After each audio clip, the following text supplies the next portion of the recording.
Hey Arizona, just because weed is legal now doesn't mean your criminal record is clear. You need to visit azexpunge.org today. The Reclaim Your Future campaign can expunge your record for free. Go to azexpunge.org now.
Hey, Arizona. Just because weed is legal now doesn't mean your criminal record is clear. You need to visit azexpunge.org today. The Reclaim Your Future campaign can expunge your record for free. Go to azexpunge.org now.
Hey Arizona, just because weed is legal now doesn't mean your criminal record is clear. You need to visit azexpunge.org today. The Reclaim Your Future campaign can expunge your record for free. Go to azexpunge.org now.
Hey Arizona, just because weed is legal now doesn't mean your criminal record is clear. You need to visit azexpunge.org today. The Reclaim Your Future campaign can expunge your record for free. Go to azexpunge.org now.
Disclaimer. This video, like all videos featured on this channel, is definitely intended for mature audiences. This video is likely to contain profane language. Content is inappropriate for minors. Video is not for kids. Welcome to the Dr. Greenthumb Show. Lord of mercy.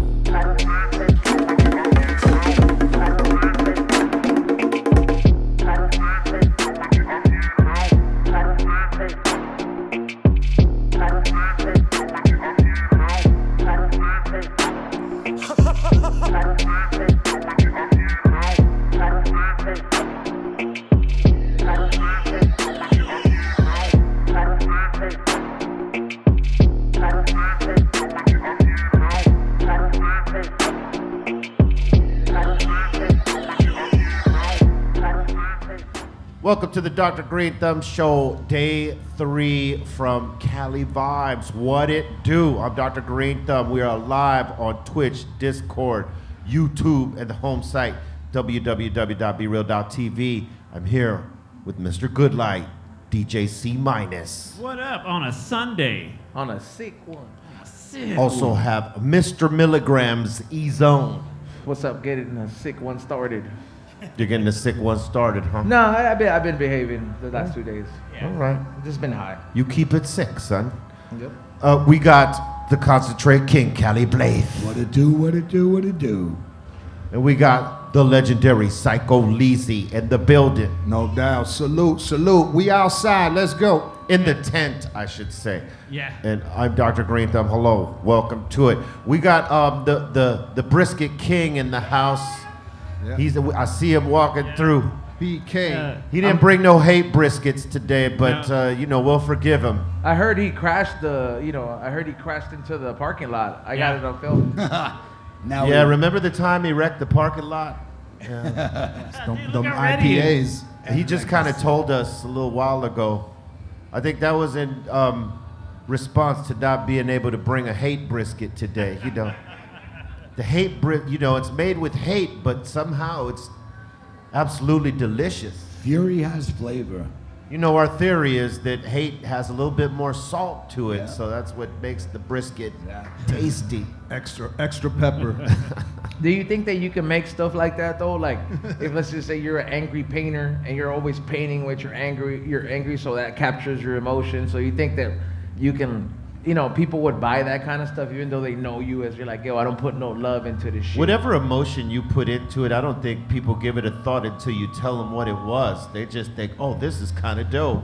Yeah. And then when you might, interview the artist and say, hey man, this painting is beautiful. Like, what was your emotion going into it? I just broke up with my fucking wife and she took all my money and this is what came out of it. Thank you very fucking much for bringing it up.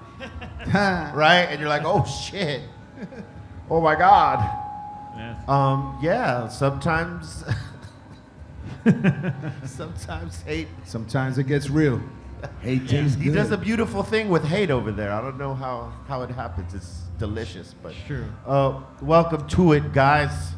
It was a good day yesterday. Like both days, the lineup has been slamming and stacked. Yesterday was awesome, and today is gonna be ridiculous. I seen you rocking with slightly Stupid. Yeah. Salute. We did a song. I didn't want to tell you what the song was yesterday because we're trying to make it like a surprise for anybody that whatever. We had as Cypress Hill, we haven't performed that song in like 15 years. It's What's Your Number, and it's a sample from the Clash, Guns of Brixton, and Tim Armstrong, who owns like most of the Clash catalog through Joe Strummer. All right, B-Roll, He basically allowed us to use the sample, and he played guitar on the song that we made, right? So we played that song for a little bit when we first released it, but then we stopped from that time to now when Miles and Kyle hit me, they were like, hey man, what Cypress song would you want to do? And I thought about OK Rock Superstar, because that seems, or redoing Killer Man, or or any one of the songs that people know that we play a lot. But I thought, fuck, this is Cali Vibes, and a lot of the vibes is like on some reggae shit, obviously.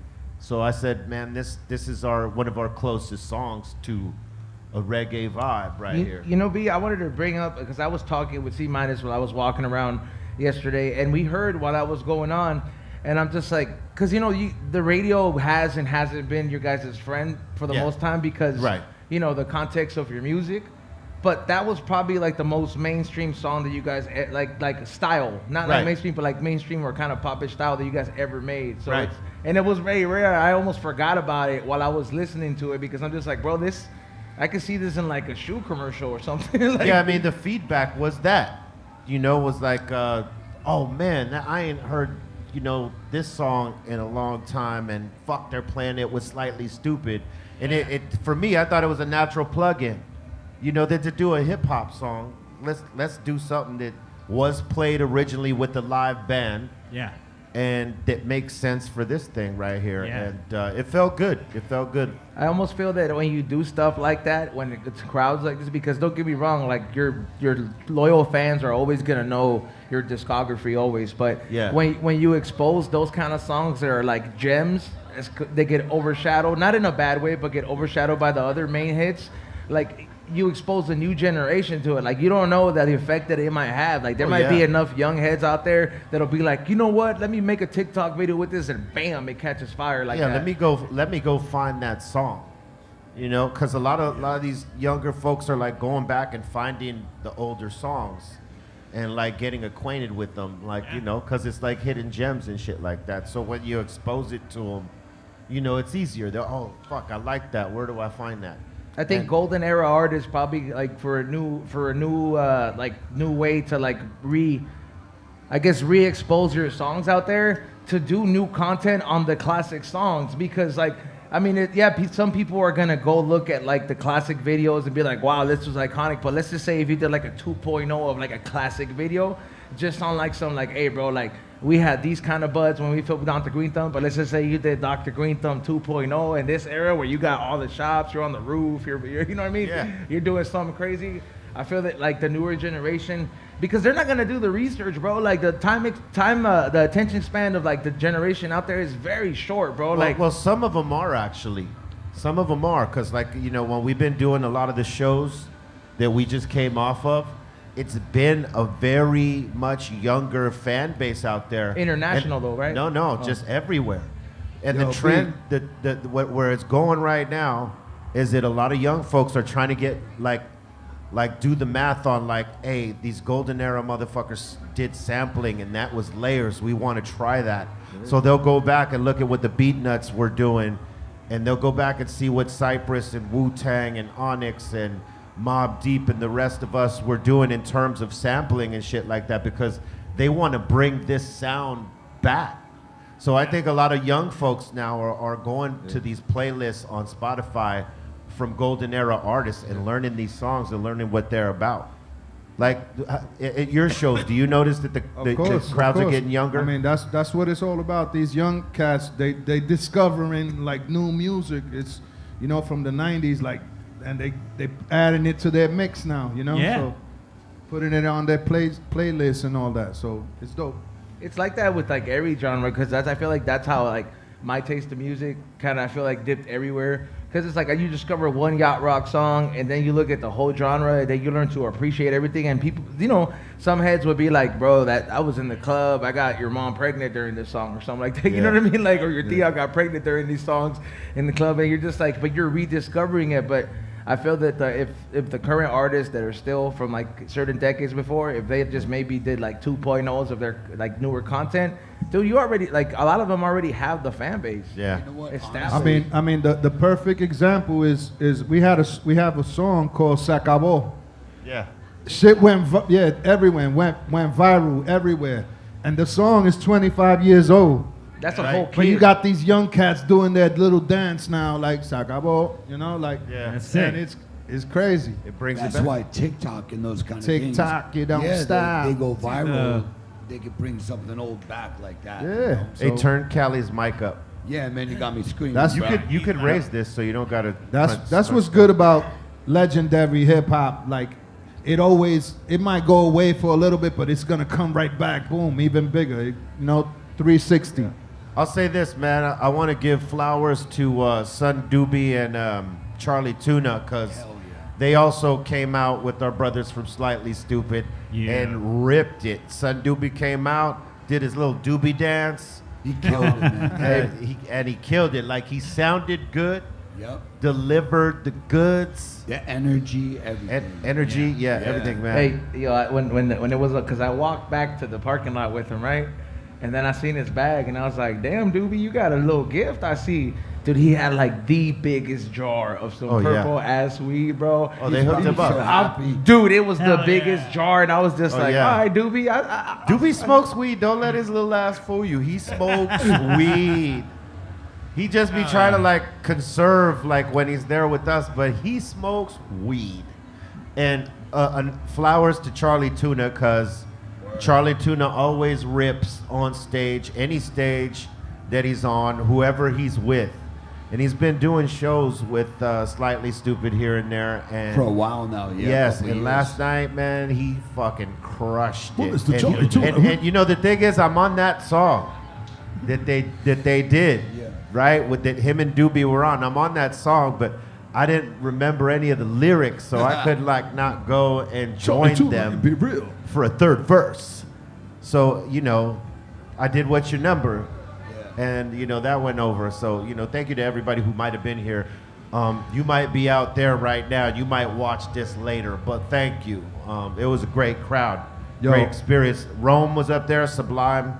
Probably one of their last shows with Rome. Yeah. One of Yeah, the with last that- California He went up performances. there and he was splashing it off too, man. Salute to Rome. I wonder if he's We got to get him back at the studio. Yeah, I want to ask him, be like, you're going to start your own rock band now? You know what I mean? I Say mean, what? He should. I was like, I want to ask him, like, is he going to start his own rock band? Because I'm Oh, curious. absolutely. Because not for nothing, he held it down. And, like, usually when a lot of artists, like, when they, like, they have to, like, do, not to do the substitute thing, but, like, they step up to take that role, I feel that they don't get enough props, because to pull it off and be able to do shows where people show up continuously, like, yo, you got to give props that it may not be what you expected, but, hey, bro, this artist is doing it to fill that spot, to keep the music you love alive. And I'll tell you what, at this point, he's built it up so strong for himself because he represented himself so I don't know, what can I say? It was great.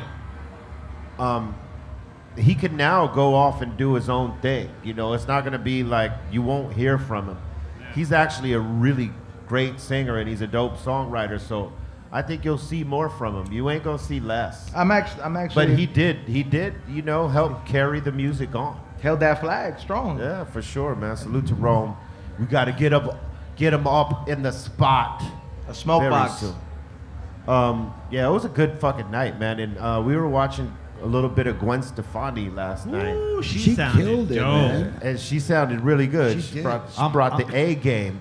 I'm mad I missed She her. brought the A fucking game. Because Yeah. I'll tell you what, you know, before they were doing this, Gary Tovar, the storyteller, came and he was dropping some gems on us, and you know, reminded some of us that the Bob Marley Festival used to be here and run game over here, and you know, I would imagine Gwen and you know, no doubt probably played that a few times back in the day or attended, and this is like coming, you know, back home. Was she from Long Beach? No, I Where's believe she OC. from? I don't, OC, I'm okay. not sure. She exactly. said her first Short concert, Beach.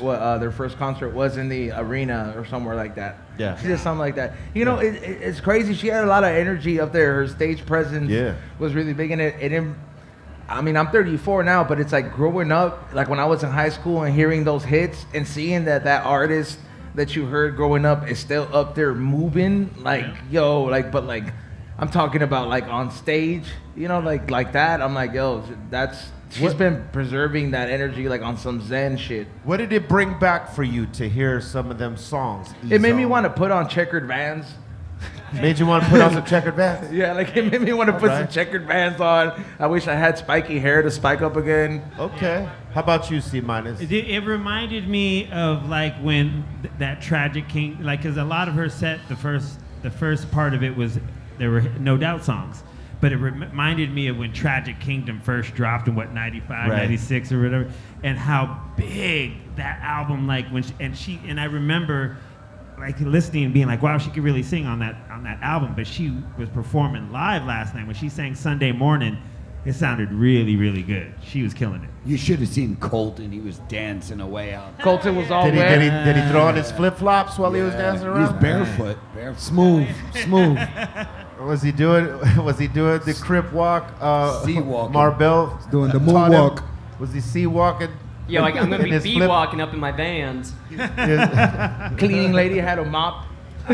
Actually, we're in Long Beach. I can't say that. Sorry. He said I'm not allowed to say that. Oh yeah. No, but it was a great night, man. Killing it. Definitely was. I'm mad I missed it. That's Which part? Gwen Stefani. Oh, when Gwen you know? Stefani came on. Yeah. I I think missed we might- Barrington Levy. I missed him. Oh, I missed that one. Sean man. Paul. I missed like Why that. you bounced? No, it's Yeah, a big man. place. No, we man. were We broadcasting. was working over here. That's you know? that's the unfortunate part of this job right here is Yeah. that like when some of our idols are on stage and we want to go see them, we're right here rocking with y'all. That's right. And it's But the vibes is good, man. The sound is crazy out there. I was out there in the crowd. The sound, the visuals, everything is beautiful. oh yeah. People are going crazy.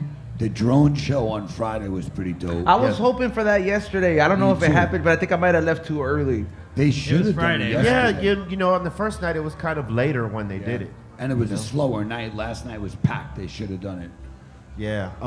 They'll probably do something tonight. I mean, it's the last night. Yeah, maybe to close it out. Probably Yeah. fireworks. And hey, tonight you got Ice Cube and Too Short popping it off. Crazy. Oh my God, Revolution. Actually, I think Too And the Short Roots. 420. Am I right? Oh, he's on 420? I believe so. I think he comes He's on on- at 420. He's gonna do it again Oh, for he's the on at last album. 420. That's a good time for Too Short. Yeah, he's on at 420 on the green stage. He's a low-key stoner. Is he? It's a good time for some bitch. Okay, be real. Is he? Is Too Short? Have you I don't smoked know. with him? He might smoke a little bit. He might have bit smoked here and there. I feel like he's not. It's not like guys at this table. I feel like he's more of a brandy man. You know what I mean? Like or some shit He like might that. like sipping something. Hey, Yeah. I think Black Thought. I believe he loves to smoke. Say what? Black Thought. I believe he's a smoker as well. Oh yeah, Black Black Thought. Thought? Black Thought. Black Thought. Oh, man. The Yo, Roots. my- what the are you mighty, doing mighty over here? Roots. My favorite Too Short line. What's my favorite word? Yo, the crowd Hey. never misses that part. Like No, you're gonna hear never. everybody say, "Bitch." Ever. Yeah, no one doesn't say it. Yeah, you gotta say it. I mean, any show we've done with him, there's no lack of that. And it's loud. And it's loud, It's yeah. loud. People Salute can't to- wait for that. Salute to Too Short. He's playing in the Stoner Hour here on Yeah. the West Coast. You know what I'm saying? Oh yeah. Is there any chance we get him up here? I believe they're going to try to pull him up and bring him down here. He's been on the Dr. Greenthumb show. Y'all know this. Yep. Has he done Was he Smoke on the Box? smoke? He was in the smoke box too, right? Or was he at the table?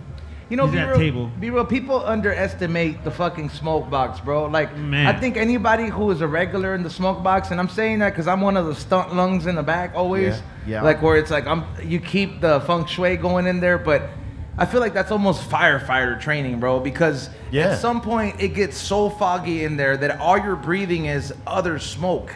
So Yeah. if You you're know- not, if you don't know how to do that therapeutic breathing or like that breathing people do when they have anxiety attacks, you And know what I don't mean? cough. You know, at Dr. Greenthumb University, we build stoners. That's how we do. We And train don't for you this. cough. Yeah. Yeah, you know, they asked me if I wanted to bring the smoke box here, and I said I don't want to devastate any artist before they got to go on stage or That's yeah. after the fact. You know, that they might want to enjoy the festival. They're going to go right to sleep because some of them just ain't built for that. Yeah. You know what I mean? They- Yeah. You, Do you think we all got Wanna do that resin in our too. lungs? Say what? You think we all got resin in our lungs? You think? No, I mean, maybe. I run my shit off, man. Like we can't donate our shit because it's like No. whoever's gonna Nope. whoever gets it is Sorry. gonna just be faded. Not my lungs. Not mine. Or how do you think that works, bro? Like when somebody donates blood, right? Right. And you smoke on the level that we smoke. Like if B Real he wants to do, he's like, yo man, there's a disaster happened. I gotta help people out. I got good blood. He donates it. You think whoever gets that transfusion is gonna get faded, B? No. But maybe they get the I urge do. to want to get faded. Come on. The blood is in your. I mean, the THC's in your blood at this point, bro. Like, 'cause it's in your system. So I would imagine the blood is carrying the THC in there, and then That's a crazy question. we gotta have a maybe. doctor. I Yeah. mean, you know, my blood got THC in it for lifetime. You Yeah. know what I'm saying? So could be. I told you, bro, for like Permanent fixture of my blood. You might get high taking some of mine. dude, when B Real passes on to the next life, he's not getting buried. We're smoking this food. Like we're getting like hash holes. Hey, do you guys ever watch What We Do in the Shadows? I'll turn it into a concentrate. We could dab it. There you go. Dab me out, son. Get real high. You guys ever watch What We Do in the Shadows, the vampire show? I've seen that. Yeah, it's So pretty yeah, good. they talk about when they go in and they have a victim that just got faded, that they get faded too. You know what I mean? So They got Word up. Hey, as I saw it walking by, you know, like a train on the tracks, when you see it going by, I saw Dave's Hot Chicken rolling by right yeah. That's some of the best, dog. Right. Yeah, I think they brought it up for us. We ready to Blessing eat. us. Oh my Blessing us. God. Vahe. Beautiful. Yeah, let's bring him up. We got Come my on, man Vahe. Vahe from Dave's Hot Chicken. All right. Dave's And I Hot see his- Chicken, let's and- go. And I see his Psycho Realm tattoo off the top on the forearm. I noticed that. I see that. Just anyone, bro. I was like, I'm high and hungry. Oh right my now. God. Yeah, you know I love you. I'll take one of those. Thanks for the message. Thank you, Vahe. Talk about high and hungry delivery. Man. Were you there when we did that episode, C minus the high and hungry episode? Oh on this? yeah. I think I've done two with Dave's Hot Chicken. So I did one with you, and when Vahe was in it, and then I did one with Jerry K, where I ate the hottest piece of chicken. Cause they have this one Reaper type of sandwich that is only for the people who like eat real curry or like, Yeah. you know what I mean? Like, it is. Have you ever had that? Be real? No. Hell no. Are you a spicy guy? Yeah, but not where it's not enjoyable though. You know what Yeah, I mean? I don't like Because to I sweat. know people that like, they take that really hot shit and it's like, how do you even get the flavor of the rest of it when that shit is just burning your whole palate up like a forest fire, son? Dude, this never disappoints though, man. They got No, it never even does. on the Oh, man. mobile tip for you to get like the crispiness done. I mean, I saw him carry it. It was chilling out there for a little bit, but for it to come intact, I like how the bread's still not soggy. Nah, man, it's got the right crisp to it, you know, and every bite is. Are man. you rating this sandwich in front of Vahe, man? Just enjoy it. What's up, Vahe?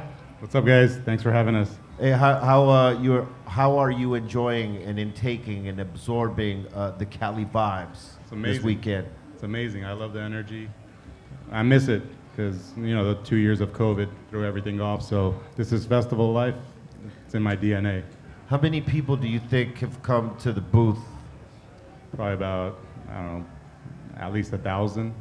Right on, man. That's right. It's been pretty dope. That's a lot of chicken sandwiches and donuts, because you also own California Donuts, right? No, I'm a partner. I have Dream Donut Truck, so Oh, yeah, it's a Dream separate Donut. entity of California Donuts, who's been around for like 40 years. I mistook it, but Dream It's all Donuts, good. that's what we had in up there. Hell yeah. Thank So you guys. many donuts. You guys have always been down from day one since 2017, so I really appreciate it. Let me ask you something. What percentage of people order the really fucking hot one? The Reaper? Yeah, the Reaper. Yeah, the Reaper. Damn, I think it's like, it's under 5, but it's a good amount. It's like 3 Indian foods, huh, that are down. Huh? Dude, it's crazy because like you got to sign a waiver for it. No You know? way. Yeah, it's got 4 of the hottest peppers in the world. You know what? He's right. I did sign a waiver for it. Like, I remember when I ate it with Jerry K, I was like, hey, fool, I was like, if you die, bro, like, this is going to go viral. You know, because he's kind of like you die, an it's older going guy, viral. Because And I will reap the benefits. Is But that I what you almost sold? died. Like, that. I'm not a big spicy guy, bro, but No, yeah. it was very painful. I'm But- like in the middle for me. Yeah. How about you? Have you ever tried one of the Reapers or? Yeah, I love it. I mean, it's like, it's borderline hallucinogenic for like 10 seconds. Oh man. Like There you is trip no- out on it. There's nothing I'm eating that I have to sign. You got medium, right? Homie, I Yeah. don't eat nothing I got to sign a waiver for. I'm out. How about you, Les? You doing the Reaper, Doc? It's not worth it. I like to enjoy my food. I like spicy, but not fucking fire. You don't like the chile? I like the spicy, but I don't like these shit in flames either. Yeah, you know, yeah. like Okay, that's key right there, That bro. is key. A lot of Yes. people don't understand that, like, especially being in the foodie game, doing high and hungry. I'm very picky when people try to be like, you gotta try this spicy. It's like, nah, bro. I'm gonna highlight a different item. I don't care if this is the one that you're known for, but you're not killing Yeah. my colon. What You know what I mean? what comes in must go out. But God forbid you get sick. That's probably the best like Spicy cleanser. shit later. It's a COVID killer. Hey, let me For ask you sure. this: for the people trying the Reaper for the first time because they're trying to take a gamble and said I could do that, or someone bet them that they couldn't or dared them, what would be the best way to like stop the burning? Sugar. Sugar. Usually honey, because everyone goes for water and starts breathing heavy, and they're just killing themselves. Yeah. I want to give my A honey packet. Just get a honey packet to the face. You're good. All right. All right. Honey. Or one of our shakes. Shameless promotion. E-Zone, I know you want to say something. What is it? Yes, because I've actually taken it and I'm going to give you my advice on it. Look, fool, the milkshake is a good idea, but after you take the first 2 bites, if you got like that esophagus that gets like, because you'll feel it right away. If it starts burning, you'll feel it. You're like, hey, fool, like grab like maybe 2 Tums, you know what I mean? Or something like that.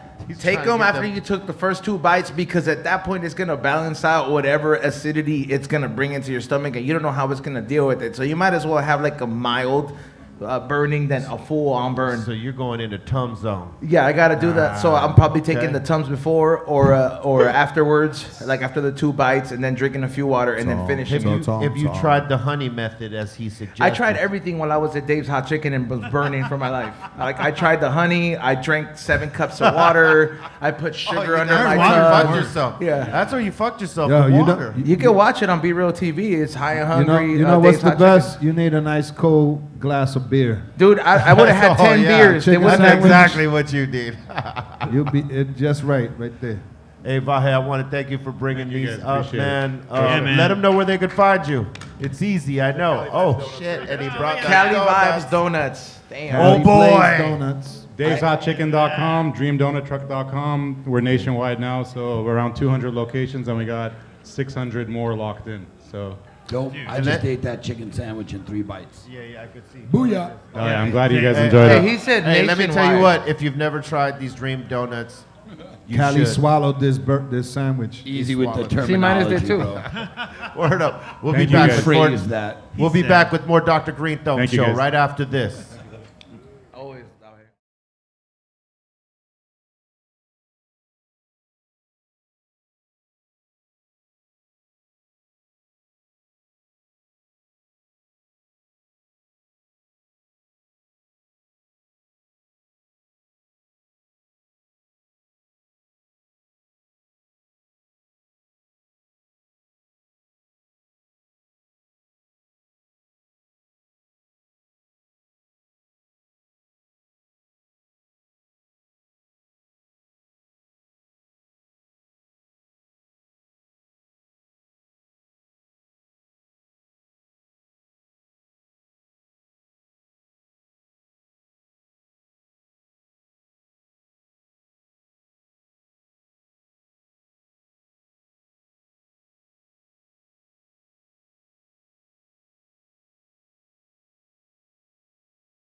Hey Arizona, just because weed is legal now doesn't mean your criminal record is clear. You need to visit azexpunge.org today. The Reclaim Your Future campaign can expunge your record for free. Go to azexpunge.org now.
Hey, Arizona. Just because weed is legal now doesn't mean your criminal record is clear. You need to visit azexpunge.org today. The Reclaim Your Future campaign can expunge your record for free. Go to azexpunge.org now.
Welcome back to the Dr. Greenthumb Show Special Edition, live in Strong Beach, California. That's Long Beach for y'all that don't understand that.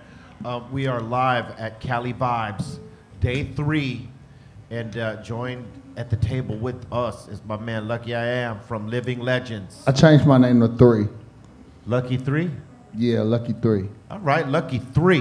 What up, be real? Why'd you simplify? Just it's better when because people are dumb. That part. That part. How you been enjoying Cali Vibes over here? It's real fun, you know. Lots of white folks out here having fun. Yup. Peaceful. No gang banging. No you know. fights. No fights. No shootouts. No shootouts. I see a lot of white dudes with dreads out here, bro. Actually, I was at a rave type of show at SoFi a week ago. Millennium, what's it called? Yeah.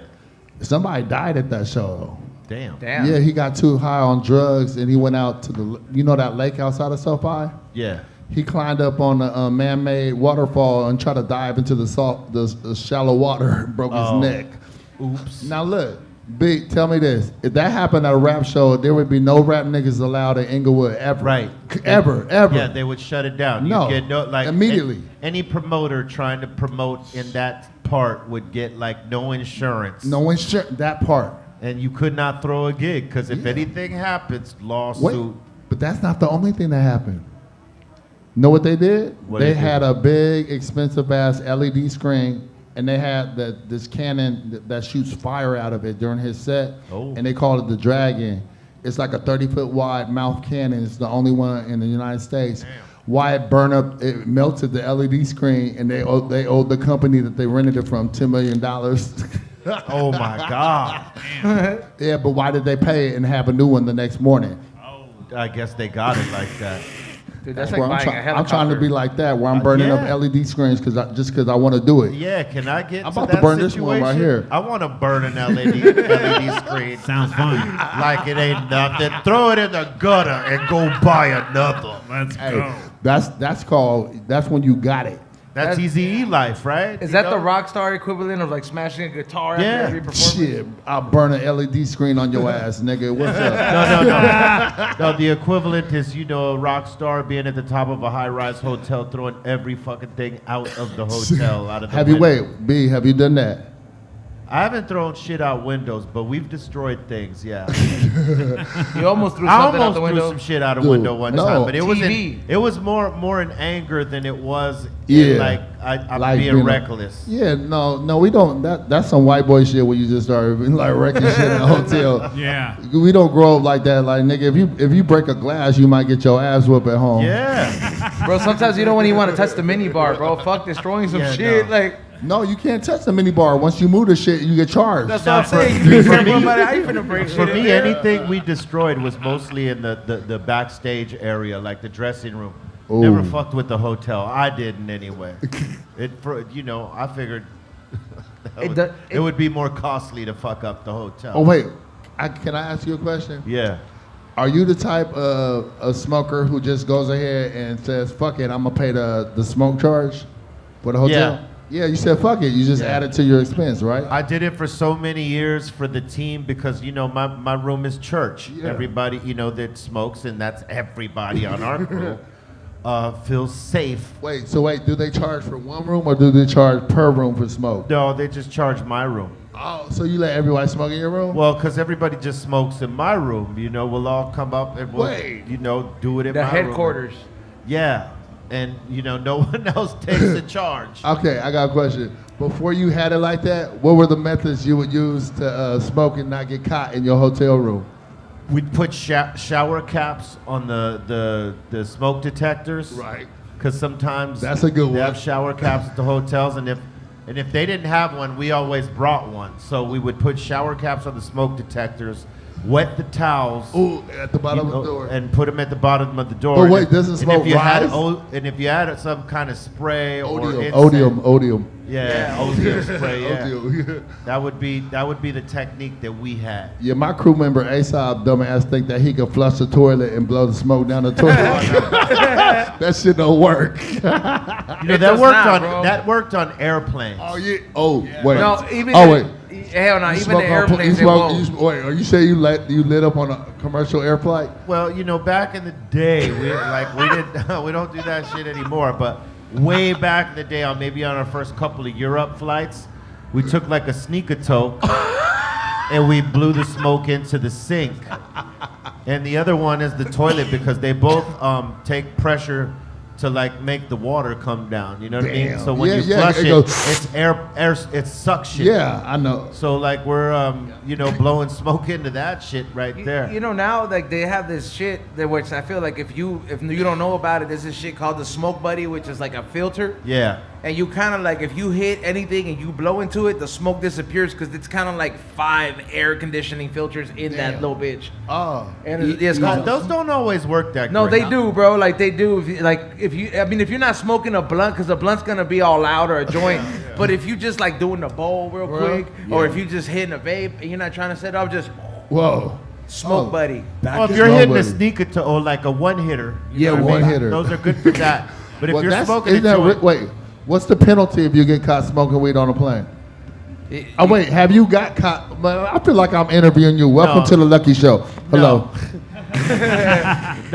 No, we never got caught. We only did it a couple of times.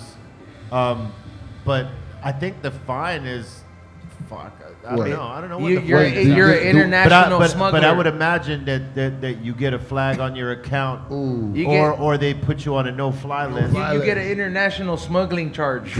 No, it's for real. You do. Wait, for real? Yeah, like especially like if you're not in a domestic flight, but if you're just like it's to say he's going to Europe and he just took some weed, gets caught with an international smuggling charge. Ooh. Yeah, that's just nothing to play with. Yeah, it's not conducive to smoke weed on the flight.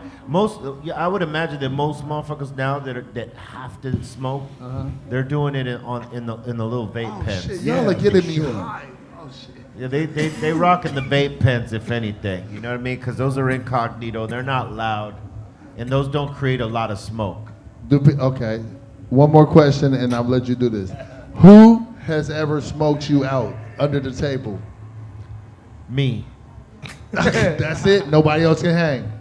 Yeah, no. Well, when it comes to flower, no. Nobody has ever smoked me under the table. When it comes to, let's say, dabs, like concentrates, there was this one time in Denver when I was very new to concentrates where I smoked with these homies that were, some of them were from Weed Maps, and can't remember the other homie's name, but I took 3 hot dabs like consecutively, and that was probably the highest I'd ever been since the first time I got really fucking high. Damn. What about B? But that was it. It was off of concentrate. What about that battle you had with RSO? Uh-oh. Well, that's different than smoking. Yeah. With RSO, that's a whole different game. Yeah, that shit That put was us a good all battle. out. Somebody tell the All story. right, first What of all, happened? this is cancer medication, bro. Like the RSO, like, and we're over here taking it just for fun. Well, no, there's other things that you could use RSO for, like for insomnia.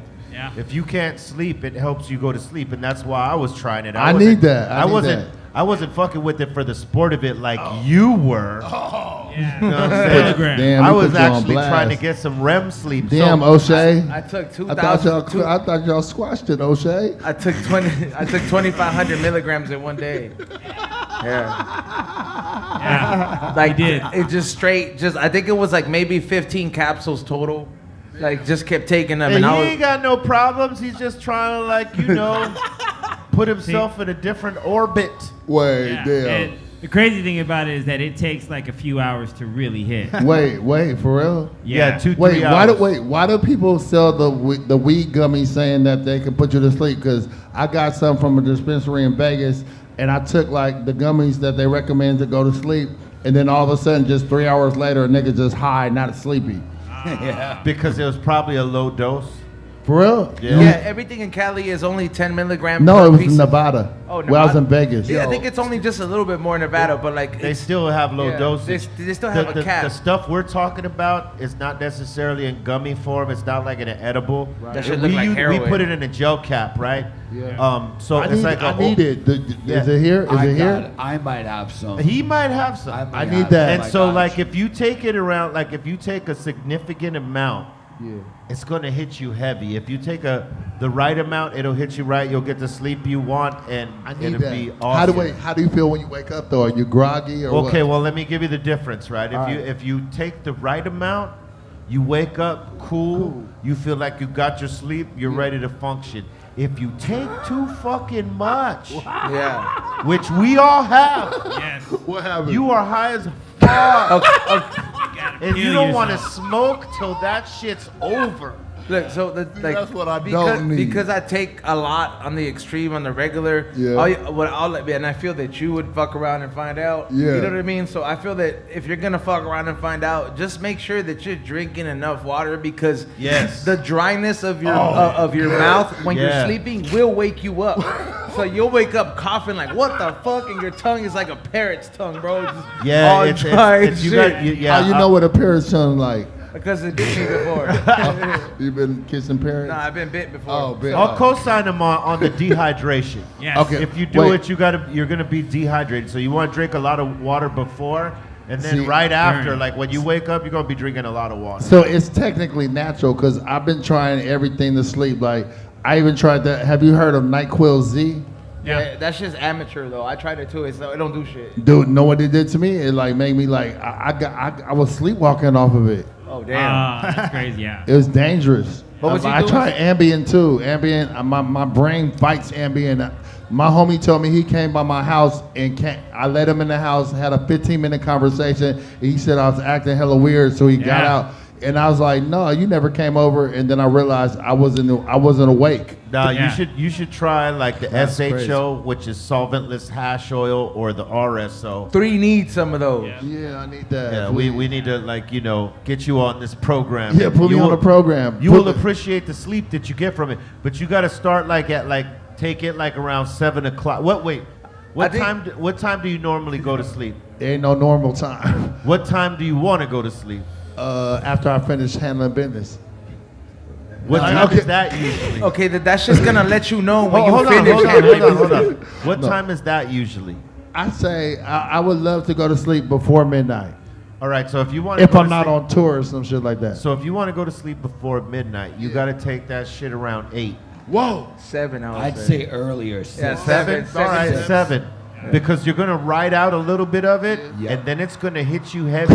and you're gonna Wait, want do to you go get to groggy? sleep. No, you. Oh yes, you would. No, Well, you the won't morning. wake up. If you take the right amount, you don't wake up groggy. No, before you go to sleep, like No. you know how. Oh, No, but it'll let you know you should go to you sleep. should lie down. Bro, so the high.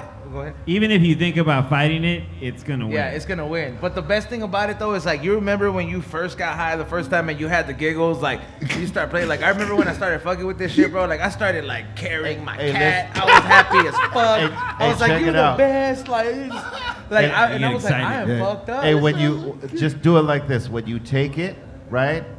Couple hours later, do the most boring shit at home that you could possibly do. Like I'll do some dishes. And then, not dishes. No, that's No, not dishes? No, because then you're actually physically Oh, doing okay, something your brain is- that okay. works against Yes. it. Oh. Like something non-physical. You know what I mean? Whatever the most Non-physical. boring shit, like if it's watching Like, TV, is I reading, can't watch TV no more. or whatever it is, Yeah. right? Just listening to some music, jams or yeah, whatever, yeah. right?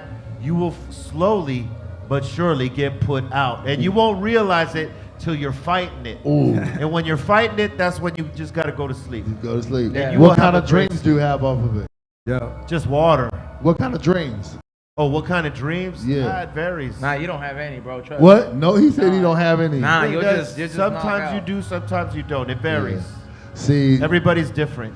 Nike, have you? Well, see, that's better than this thing. This crazy girl. She gave me this pill called Seroquel. It's for people that got bipolar disorder. I know what And you're she talking said you break off a piece of it, You're stuck and she for a gave it week. to me in like less than 10 minutes. I was knocked out. Yeah, I take But that. It's no you joke. know about it? You taking it, Blaze? 10 years. Oh shit! But it alters bipolar, I your take brain that. chemistry though. That's why I turned it to 3.0 in the summer of 2017, and it made me go crazy and shit. Damn. Yeah, you need RSO. He knows what I'm talking about. But I take it because I am bipolar, and it does not. It'll knock you out, but when you take it for years, it stops doing that. It just keeps you like level-headed. Wow. Like I took it in the morning today. See, if I would have taken that years ago when I started, I would have passed out at the table. That's what happened Yeah, to me it when I takes took like it. weeks for your body to build it, and then it just kind of keeps you like more steady. The you know? thing it does to some people who aren't necessarily bipolar though Right. is it brings bipolarness out. Yeah, of you. you shouldn't take. Yeah, I changed. My crew antipsychotics. was about to send me away. They was about to send me to the loony bin for a minute. Damn, bro.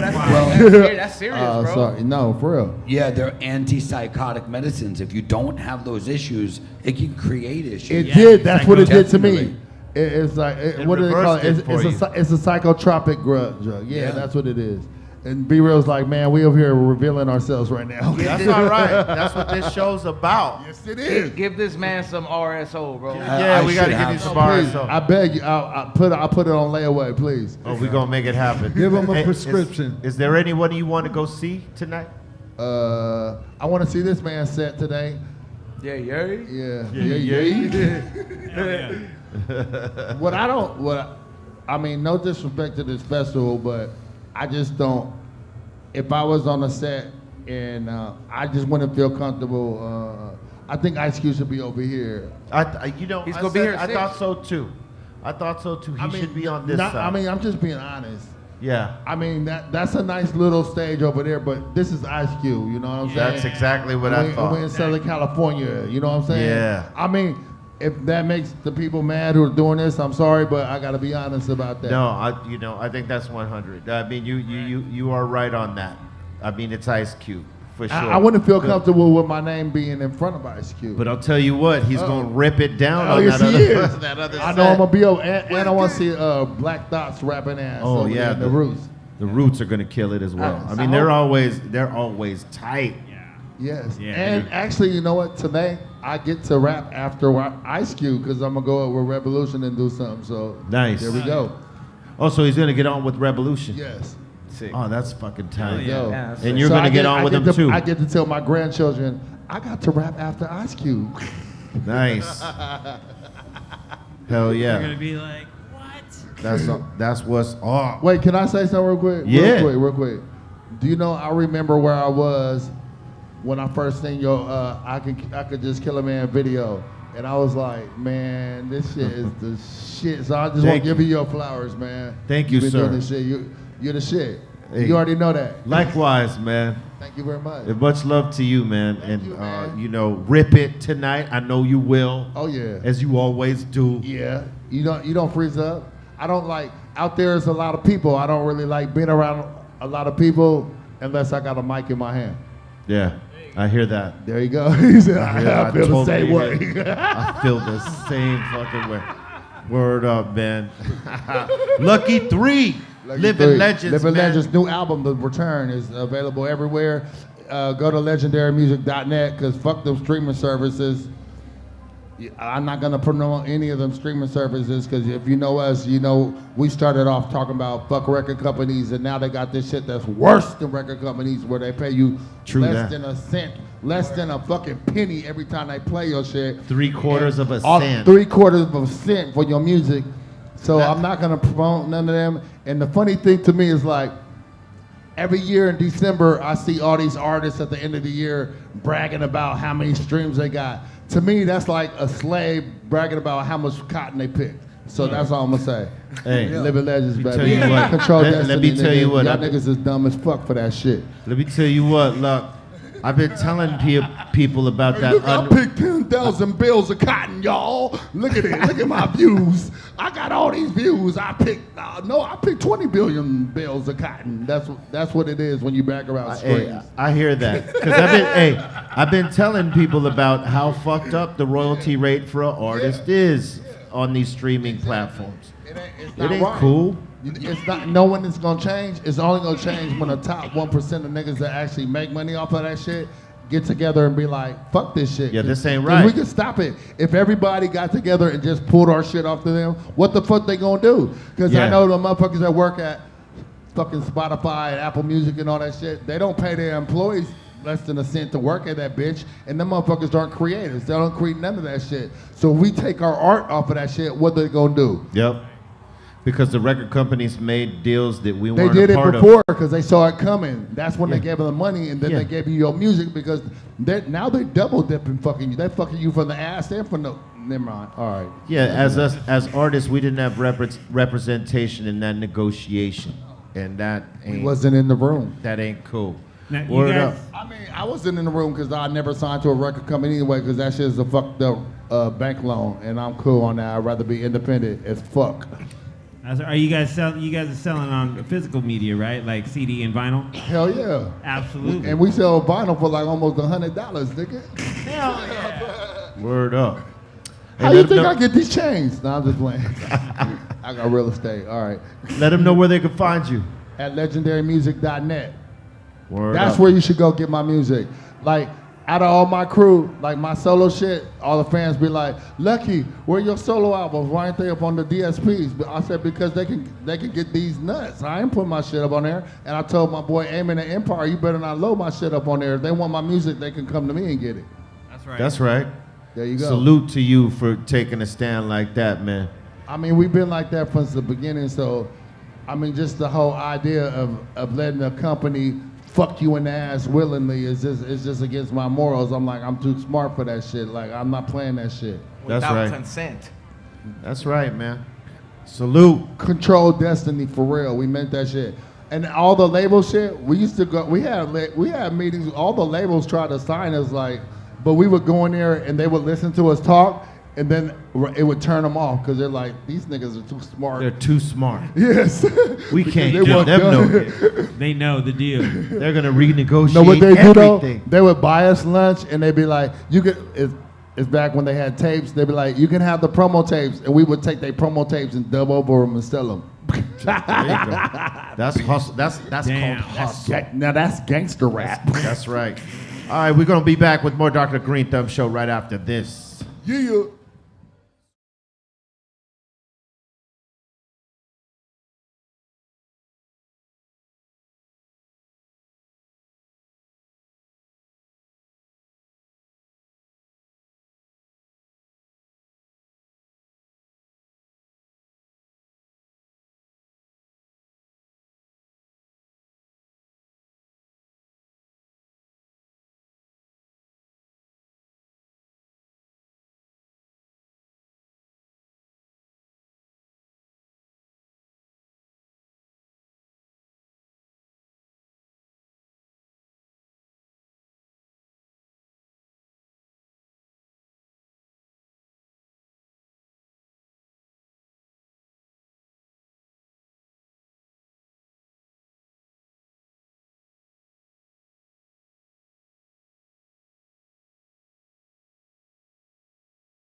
Hey Arizona, just because weed is legal now doesn't mean your criminal record is clear. You need to visit azexpunge.org today. The Reclaim Your Future campaign can expunge your record for free. Go to azexpunge.org now.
Hey Arizona, just because weed is legal now doesn't mean your criminal record is clear. You need to visit azexpunge.org today. The Reclaim Your Future campaign can expunge your record for free. Go to azexpunge.org now.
Hey, Arizona. Just because weed is legal now doesn't mean your criminal record is clear. You need to visit azexpunge.org today. The Reclaim Your Future campaign can expunge your record for free. Go to azexpunge.org now.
Hey Arizona, just because weed is legal now doesn't mean your criminal record is clear. You need to visit azexpunge.org today. The Reclaim Your Future campaign can expunge your record for free. Go to azexpunge.org now.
Hey Arizona, just because weed is legal now doesn't mean your criminal record is clear. You need to visit azexpunge.org today. The Reclaim Your Future campaign can expunge your record for free. Go to azexpunge.org now.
Hey Arizona, just because weed is legal now doesn't mean your criminal record is clear. You need to visit azexpunge.org today. The Reclaim Your Future campaign can expunge your record for free. Go to azexpunge.org now.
We're back live right here at Cali Vibes, Dr. Greenthumb Show Special Edition. And sitting at the table, My friends from the Roots, Black Thought, Quest Loves. What's up? What's up? What's up? Oh man, Hell yeah. It's good to have you here, man.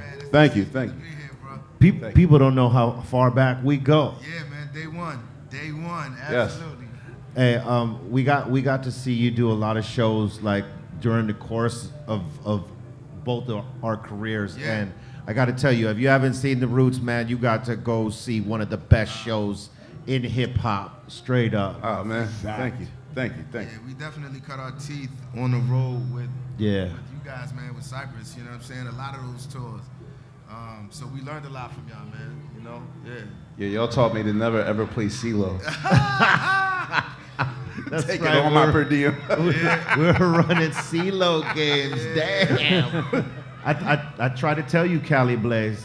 You know, the East Coasters taught me how to play this game. right. And, you know, That's right. I had a hot hand every now and then.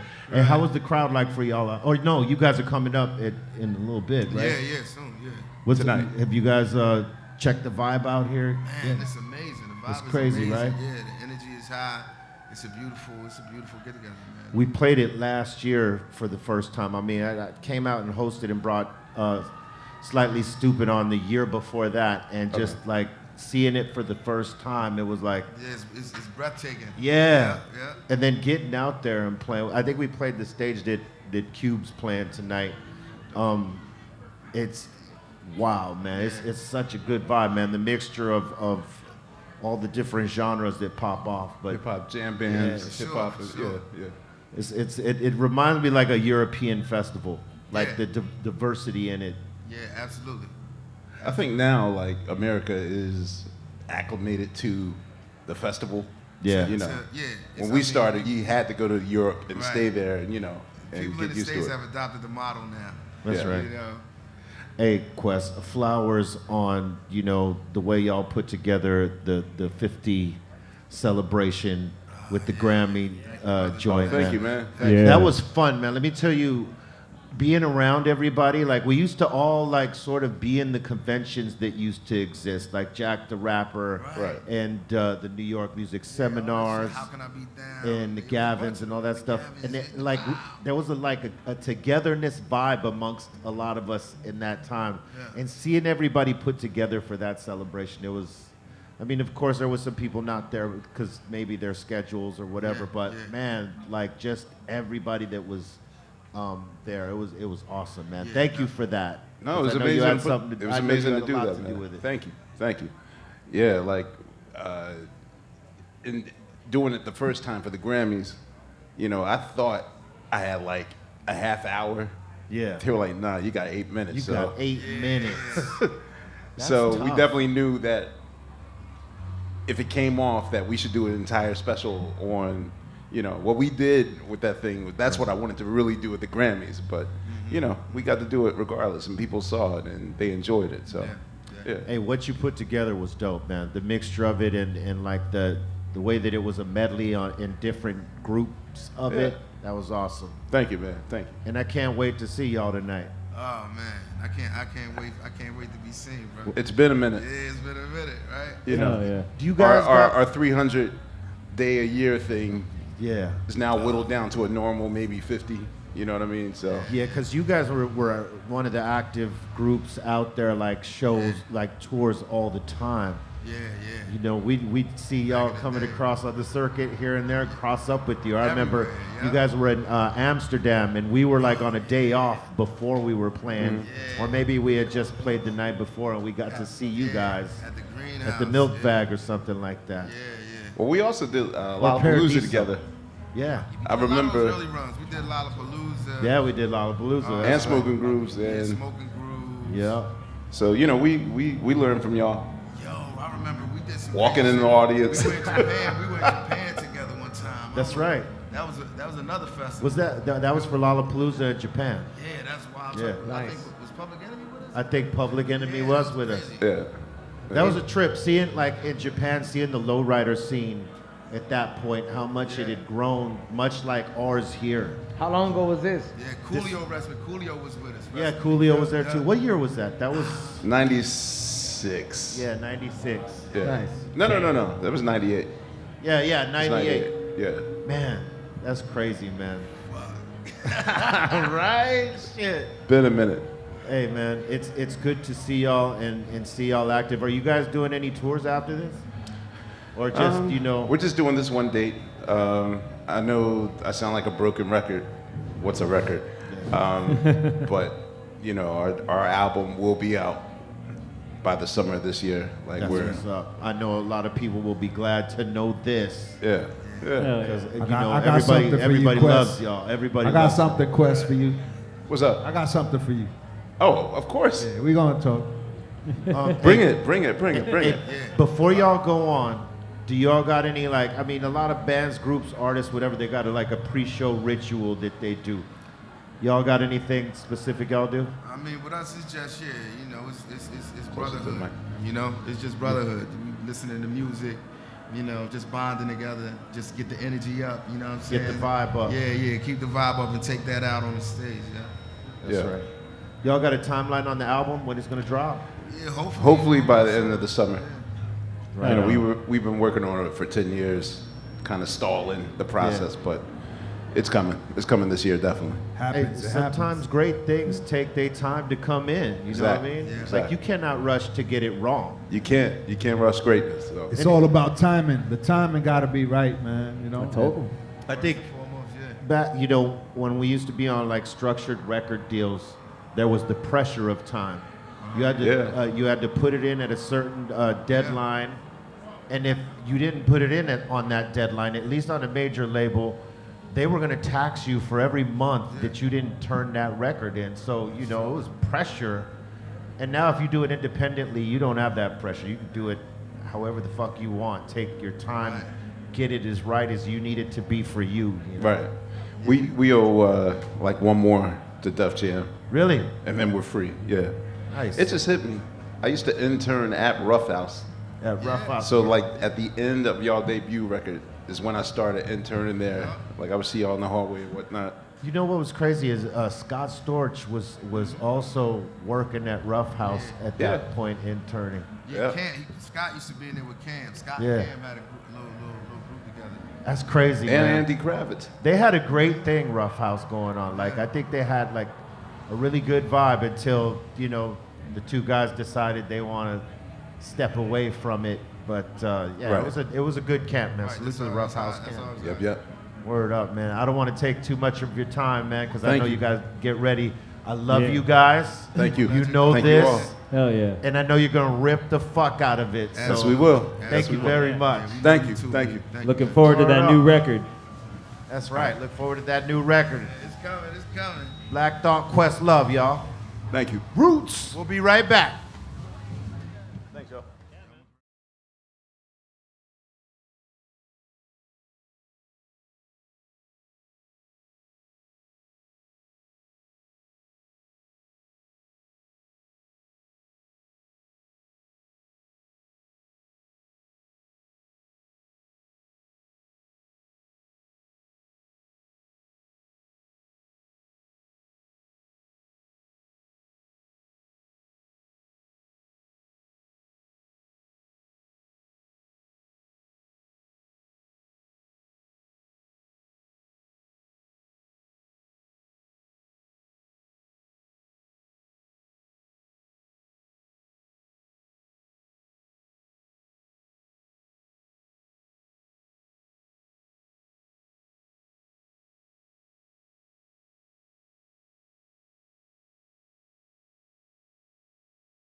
Hey Arizona, just because weed is legal now doesn't mean your criminal record is clear. You need to visit azexpunge.org today. The Reclaim Your Future campaign can expunge your record for free. Go to azexpunge.org now.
Hey Arizona, just because weed is legal now doesn't mean your criminal record is clear. You need to visit azexpunge.org today. The Reclaim Your Future campaign can expunge your record for free. Go to azexpunge.org now.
Hey Arizona, just because weed is legal now doesn't mean your criminal record is clear. You need to visit azexpunge.org today. The Reclaim Your Future campaign can expunge your record for free. Go to azexpunge.org now.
Hey Arizona, just because weed is legal now doesn't mean your criminal record is clear. You need to visit azexpunge.org today. The Reclaim Your Future campaign can expunge your record for free. Go to azexpunge.org now.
Hey Arizona, just because weed is legal now doesn't mean your criminal record is clear. You need to visit azexpunge.org today. The Reclaim Your Future campaign can expunge your record for free. Go to azexpunge.org now.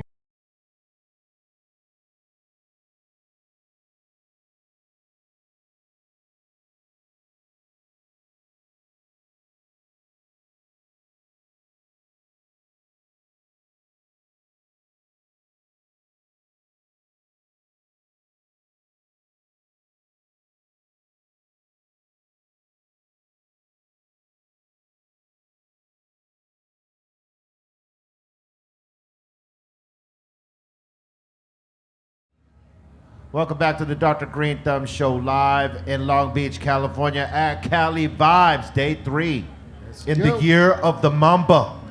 We are here at the table. Salute to the Roots, Black Thought and Questlove of the Roots for coming and sitting in with us. Bobo is going to kick himself right up in his ass for not being here today because he would have loved to have chopped it up with Quest. What is he doing? Bike riding? I seen Bobo's cousin though. He was here. Bobo's cousin here. Lobo was here. Yeah. Cousin Lobo. We seen Lobo. He was repping. Lobo. He was repping. And but no shit, man. You know, not just because they were here, but I'll tell you right now, they have one of the best live shows that one can see. Yes. That represents hip hop with the live band played properly. Agreed. For sure. Yes. Yeah. Yeah. Second to none. That's not so common. Say what? I said that's not so common. Well, you know, I'll tell you what. Yeah, it wasn't common, but they sort of actually were the ones that are responsible for making it more common now. Because they inspired others, like saying, you know, like, damn, they could do that. We should do our version of that. People like Logic that have a whole Well, production. you know, a lot of hip hop groups that are now using bands were inspired directly by them and the Fugees, because they were like the first two really using bands in their live shows and, you know, going out and touring in that form. Whereas most hip hop groups were with, you know, the group and the turntablists, and that's it.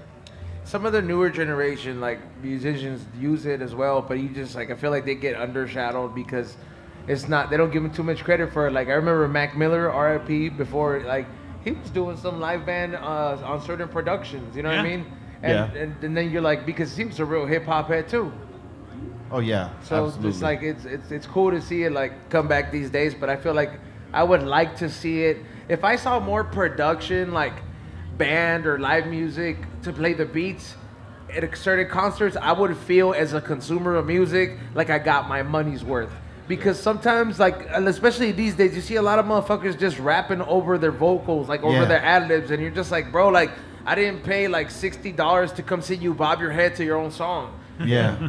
I gotta say, Beastie Boys were definitely one of the originals as well, with live bands, drums, percussion, and hip hop, and a DJ. You know what I'm saying? Actually, yeah. They were the first. Yep.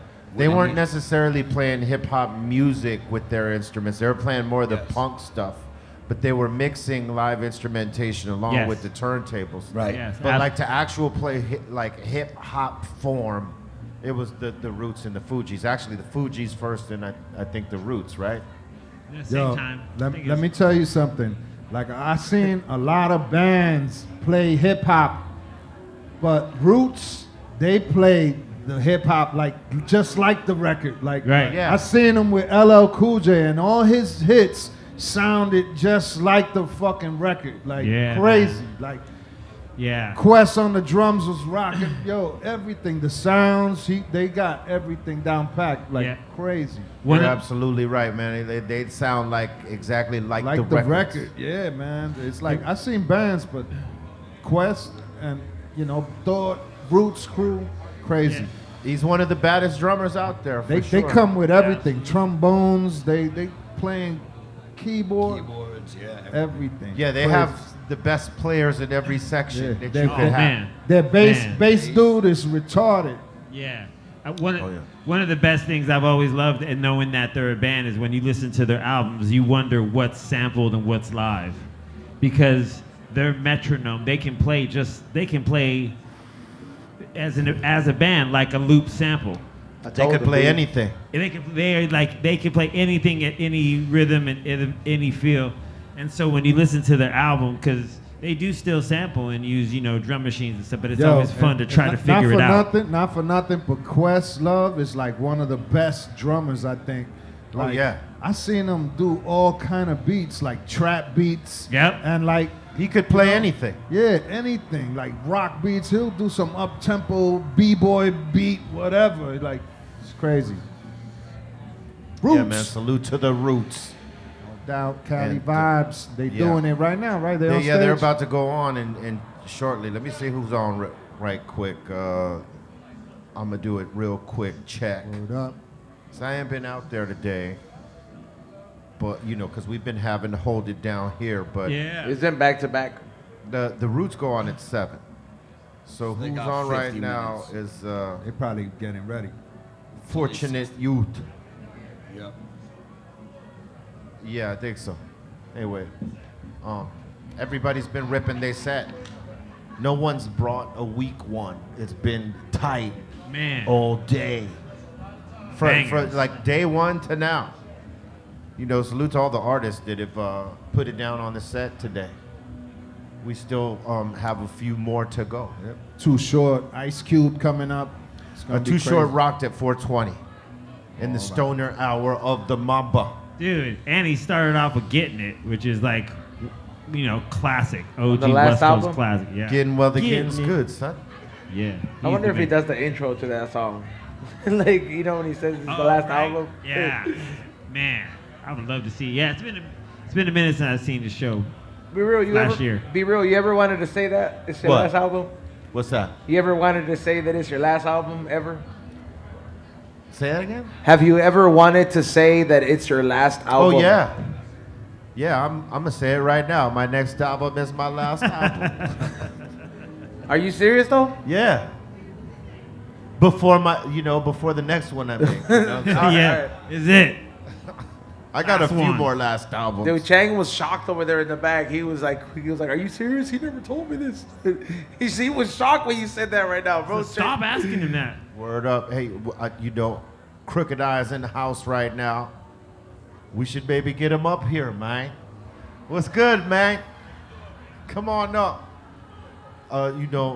This is what happens when you do it live right here at Cali Vibes. You know what I mean? You never know who's gonna pop in. You never know who's gonna pop up.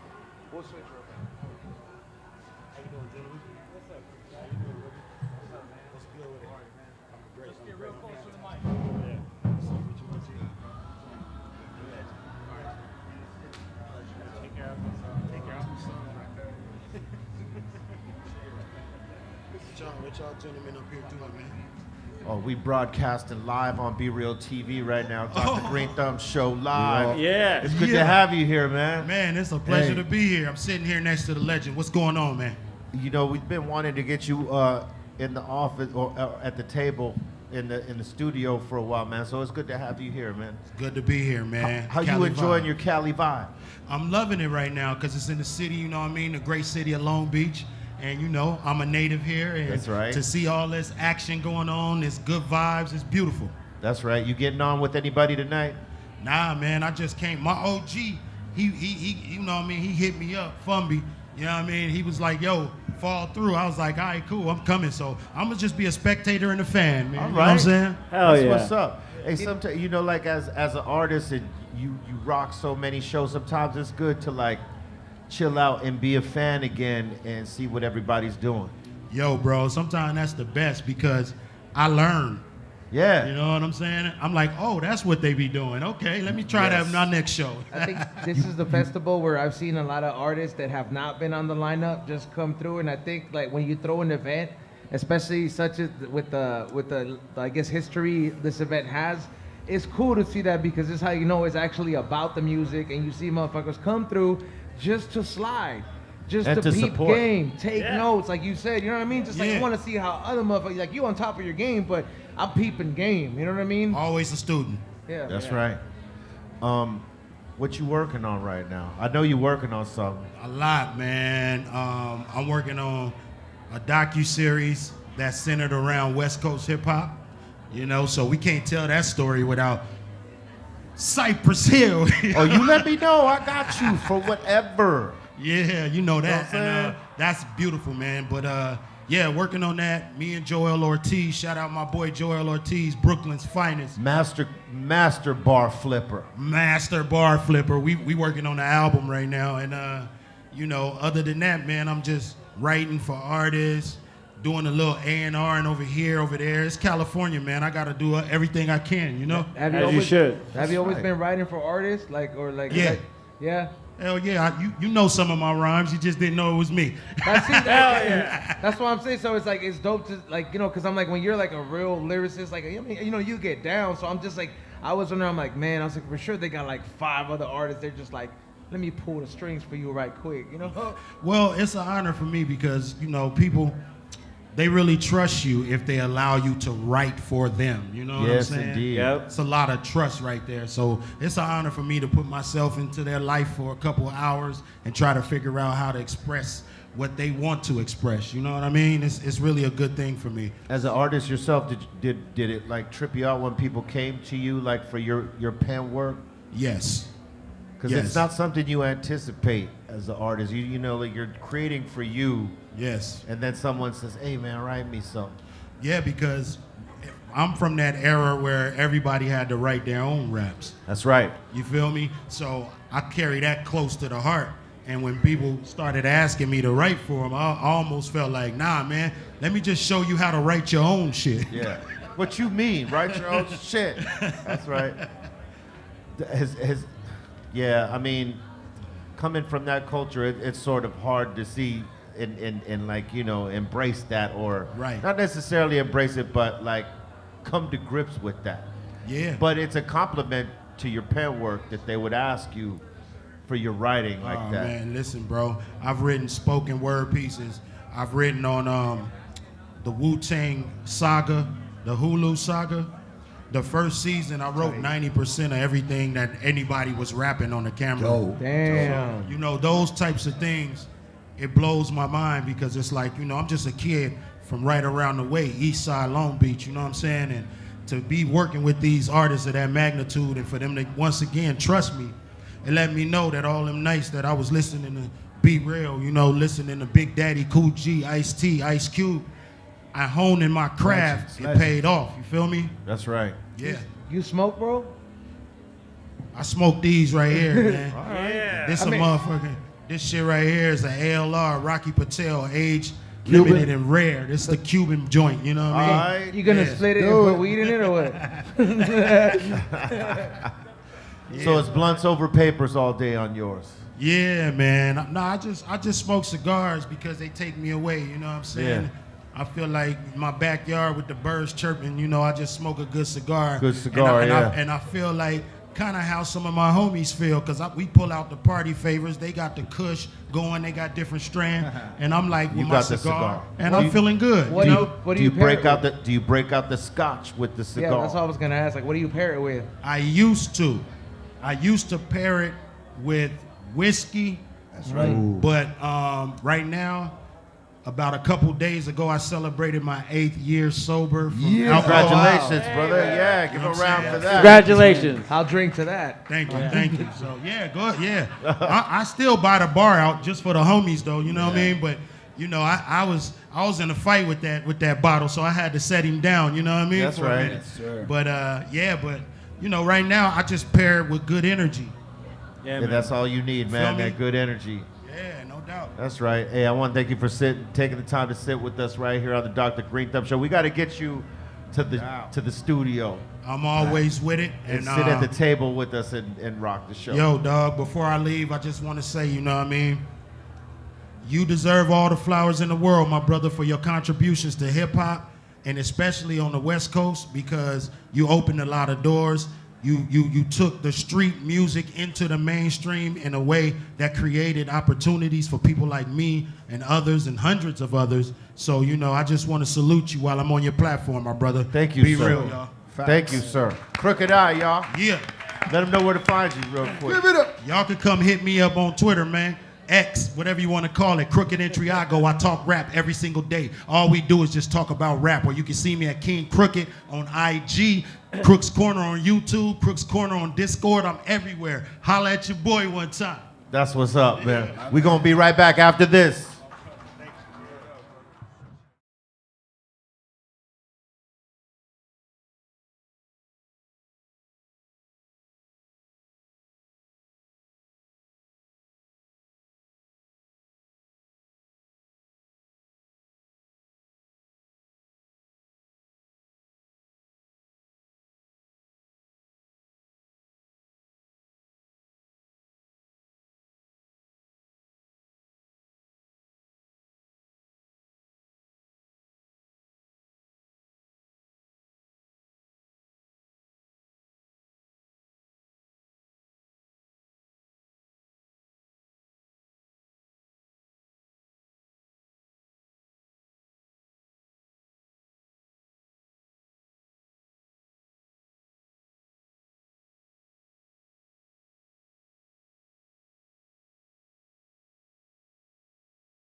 Hey Arizona, just because weed is legal now doesn't mean your criminal record is clear. You need to visit azexpunge.org today. The Reclaim Your Future campaign can expunge your record for free. Go to azexpunge.org now.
Hey Arizona, just because weed is legal now doesn't mean your criminal record is clear. You need to visit azexpunge.org today. The Reclaim Your Future campaign can expunge your record for free. Go to azexpunge.org now.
Hey Arizona, just because weed is legal now doesn't mean your criminal record is clear. You need to visit azexpunge.org today. The Reclaim Your Future campaign can expunge your record for free. Go to azexpunge.org now.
Hey Arizona, just because weed is legal now doesn't mean your criminal record is clear. You need to visit azexpunge.org today. The Reclaim Your Future campaign can expunge your record for free. Go to azexpunge.org now.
Do you wanna hit from the bar?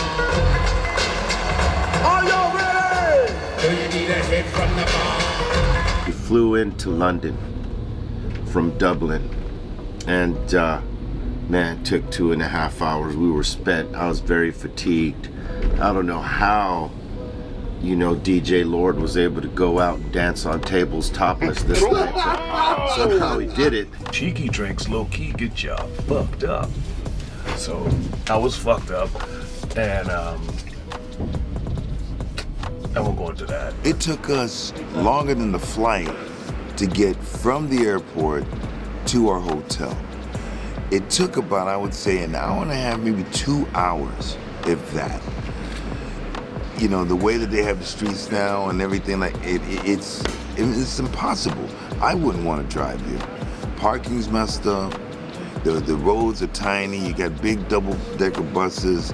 All these cars coming from all the directions. The roundabouts. I don't know how y'all do it, but y'all do it. But I don't know how y'all do it. It's tough doing these shows night to night, and then on a day off you have to travel and then deal with, like, you know, a whole 2.5 hour ride from the airport that's supposed to be an hour or something like that because of, you know, traffic and whatnot. But, you know, and it'd been hard to sleep those last couple nights, so I was feeling real fatigued. But due to a lot of vitamins and hydration, I was able to bounce back. And, you know, I was rather excited for London because, you know, London always, you know, gives a lot of energy. You know, I don't remember one show that we've had here that wasn't buck wild, you know, and that was the thing. You know, are they gonna beat Ireland in terms of energy? Because Ireland was just energy. And yeah, London, England came with it. You know, we were feeling good before we started. A lot of our friends had showed up. You know, salute to Bobby D came through. Salute to our boy Kieran came through with the squad, and you know, our boy Kim, who provided us with some good stuff. OB Trice, our boy Miguel from Paris came in. A lot of people flew in for this gig from different places, you know, even just some of the fans that showed up there, you know. So it was a lovely vibe. Our agent was in the house, Scott Thomas, salute to X-Ray, all coming to support and, you know, to see Ice Cube and Cypress Hill like mash this thing, because there's been a lot of hype for it for a long time. To my brothers. Before the show, we did the meet and greet where a certain amount of people get to come out and shake hands, take a picture, say hello with us. And that was cool.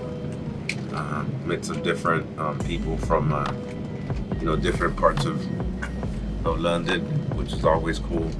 I don't mess around. How long have you had that? Since 1996.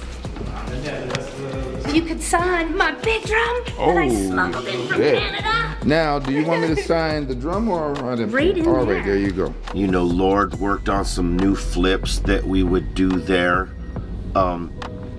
That you know, were sounding pretty goddamn good when we were, you know, sort of just going through them before we actually hit the stage. And you know, so we were excited to try some of that new shit, that new. But I'll tell you what, the homies that showed up for us here in London, like the previously mentioned people, they brought some gas. I mean, London got some weed, man. Let me tell you what. And some concentrates. We seen it. It's there. It's here. And we were, you know, we got lifted, baby. Gotta tell you right now. And one of our guests actually brought us some you know, chocolate shroom, chocolate bar infused with mushrooms. Delightful.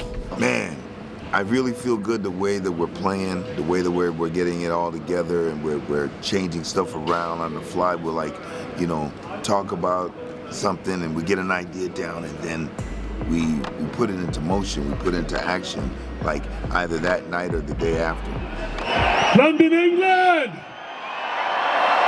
Oh shit! London, England, how the fuck y'all doing tonight? Who's ready to see Cypress Hill? But, you know, let's talk about show. Was enormous energy from front to back. And again, like I've told you in the previous ones, you know, I asked the crowd if this was their first time seeing Cypress Hill. 80% new fans coming to see Cypress Hill. 20% old school fans coming back. Salute to all you new motherfuckers that came to the party. And we're just open enough to receive it. You know what I mean? That's everything to an artist, and to see our crowds getting younger, I mean, that's so satisfying, because, you know, you don't know that you're gonna make music that stands the test of time. You're just doing what you feel, and if it locks in, that's everything. So, you know, the fact that our music has had impact on a whole generation, that a lot of them weren't even born before it came out, or were babies when it was out, and to see them knowing all the words, singing along, there's no better gratification than that. So salute to everybody that's been coming out to these shows. They've been amazing, man. The energy just off the chain. It's been an explosive type of energy. But you know, we delivered the set, polished, sharp, spot on, because that's what we do. It's the Cypress Hill experience. The energy that we've been seeing across Europe has been really intense and really good, you know, really good energy, you know, for the concert. So I just want to say thank you to all the fans that have came out, participated on this tour, on this particular run. You guys have made it all worth it, and I can't do it again. But you know, there's one. We got some more to go. We got another one tonight in Nottingham, and I know it's gonna be lit. I can already feel it. All I can say is that London, y'all motherfuckers are the shite. Man, last night, this whole entire crew, I don't care who it was on this crew, lit last night. I was walking the walls till 4 in the morning. Bobo was up, unbelievable. It was an over the top night. The whole team.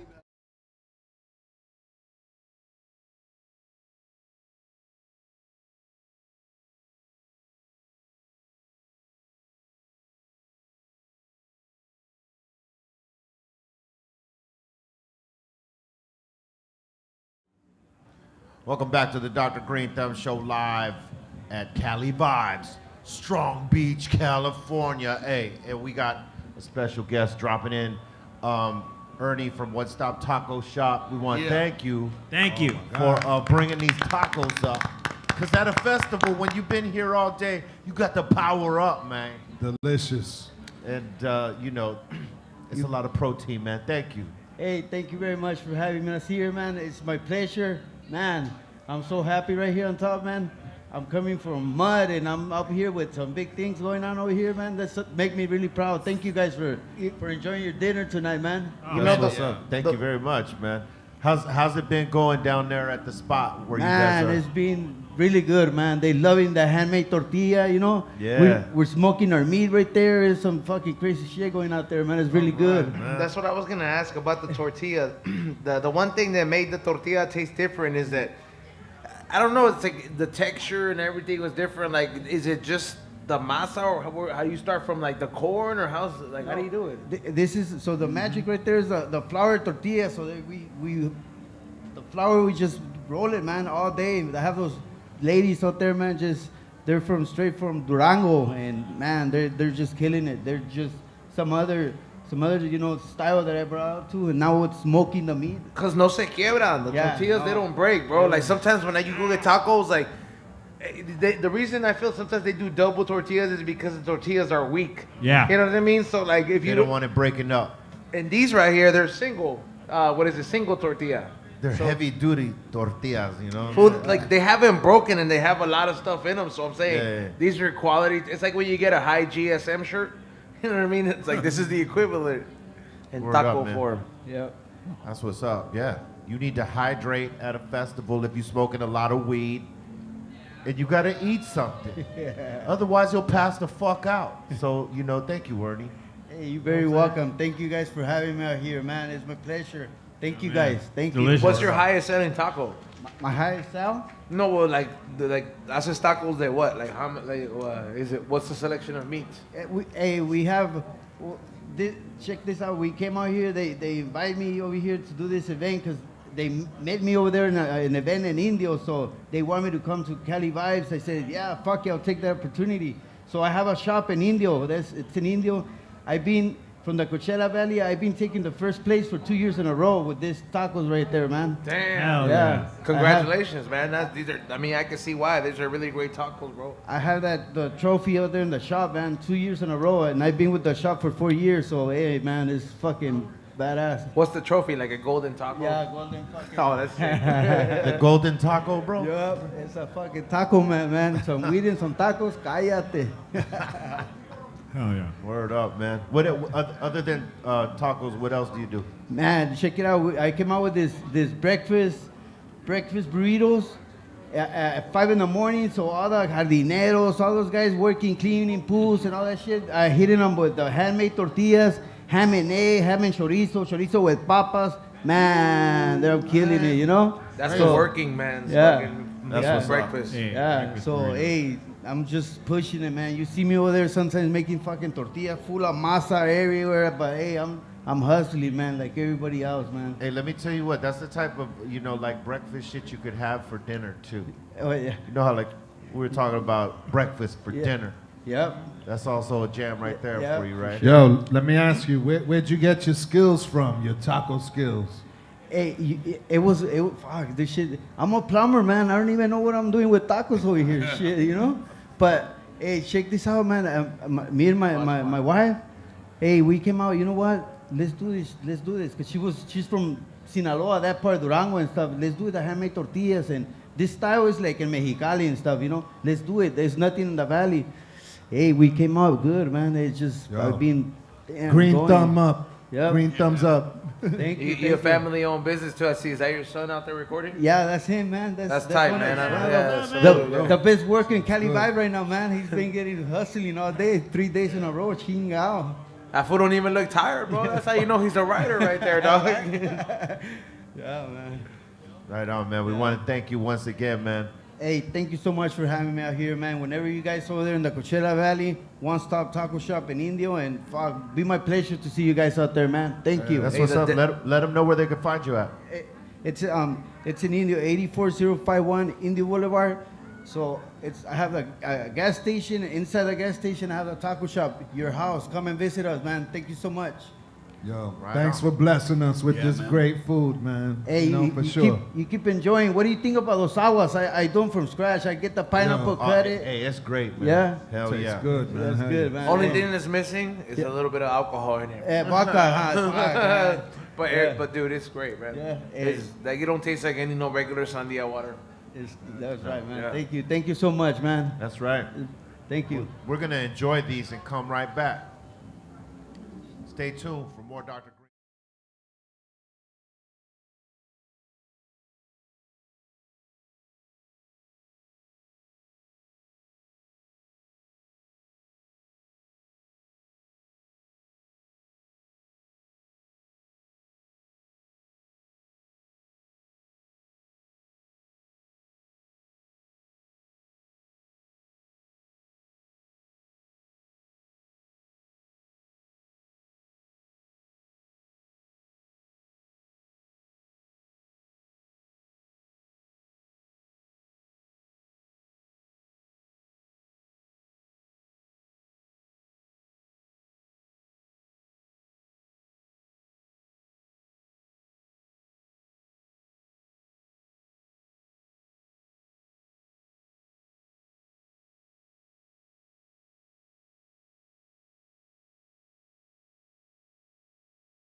Hey Arizona, just because weed is legal now doesn't mean your criminal record is clear. You need to visit azexpunge.org today. The Reclaim Your Future campaign can expunge your record for free. Go to azexpunge.org now.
and they're like this, and I pulled away by accident and broke my goddamn teeth, you know? So this is a connection I have with Ireland, right? Fuck you want? Kidding. Here to talk about Ireland.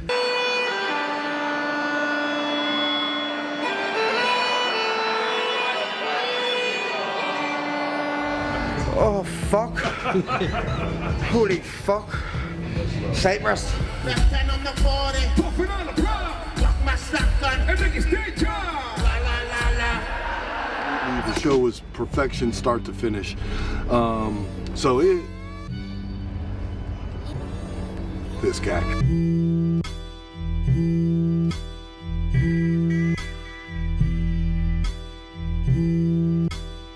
Holy fuck. Sorry. Oh, that's a late. Bring it out.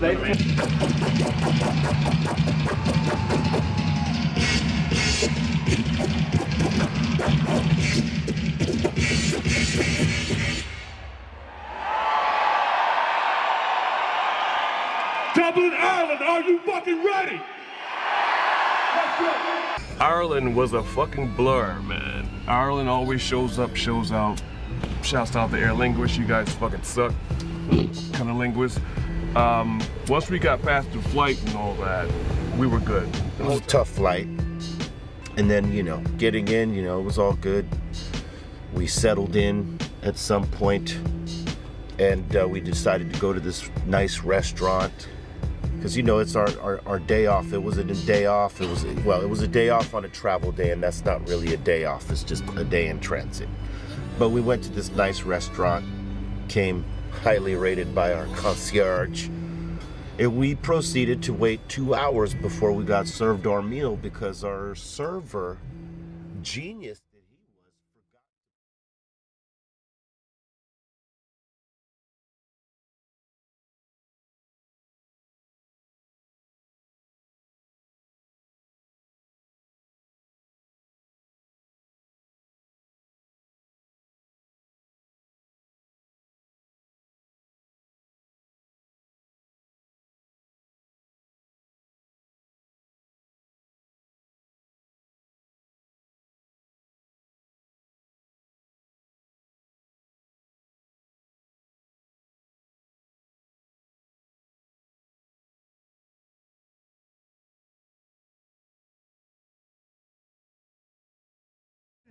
We are back on the Dr. Greenthumb Show, live, Strong Beach, California, Cali vibes, and those tacos were delicious. Yo, they were so good.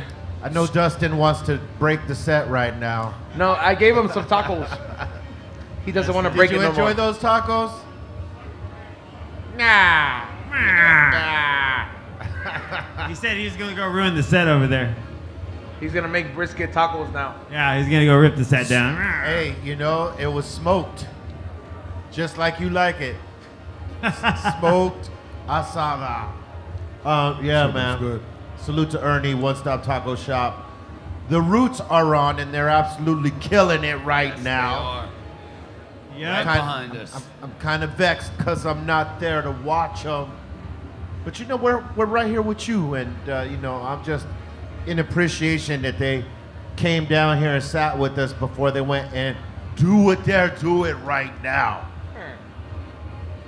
It's crazy.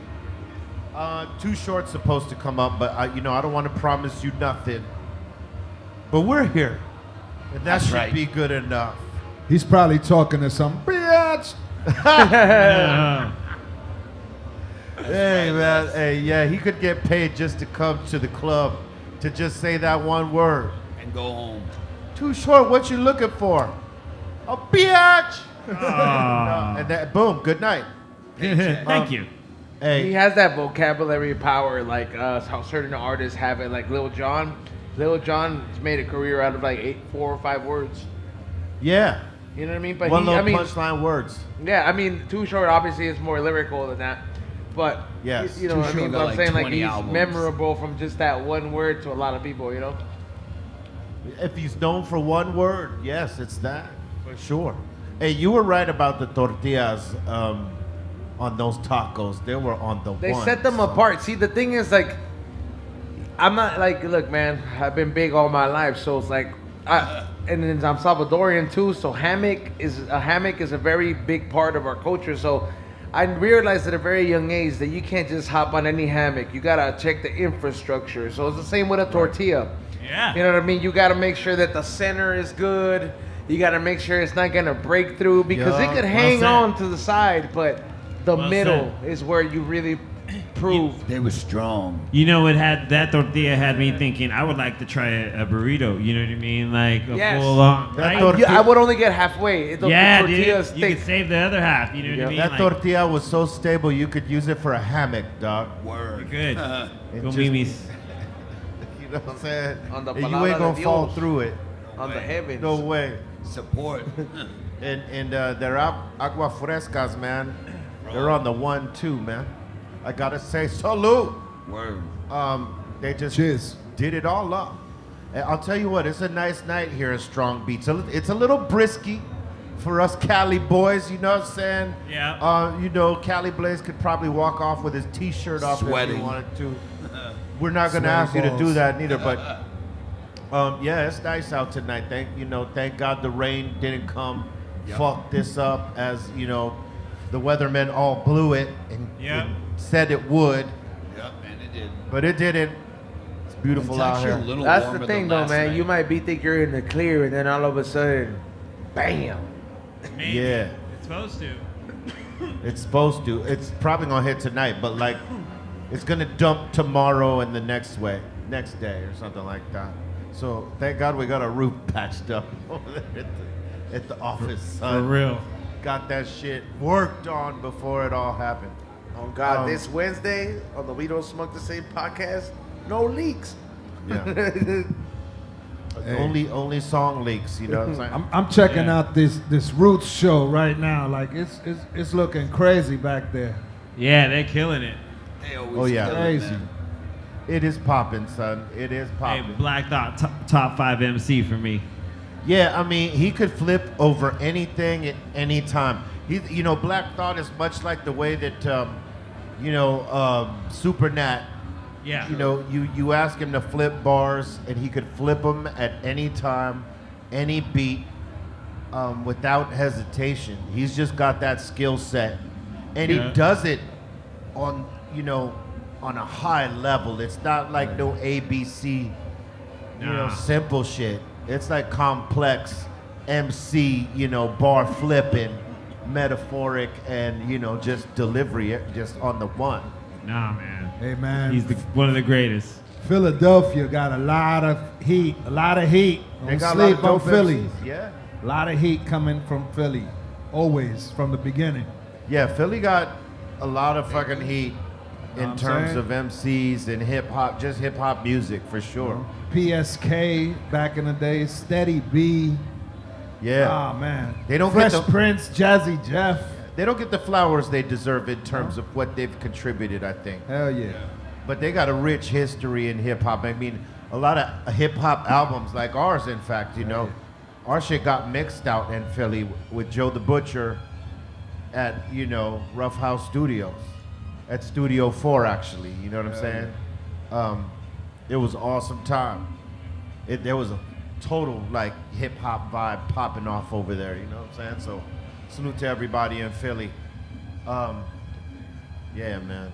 A lot of jazz music comes out of Philadelphia too, man. Oh, You know, it's- like it's The crazy. Roots rep Philly right, son. Yes.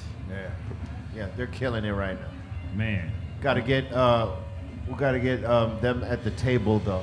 Man, we got to get them both at the table. Got more time to chop it up with them. We got to get Jimmy Fallon up here. Yep. Oh, he's afraid.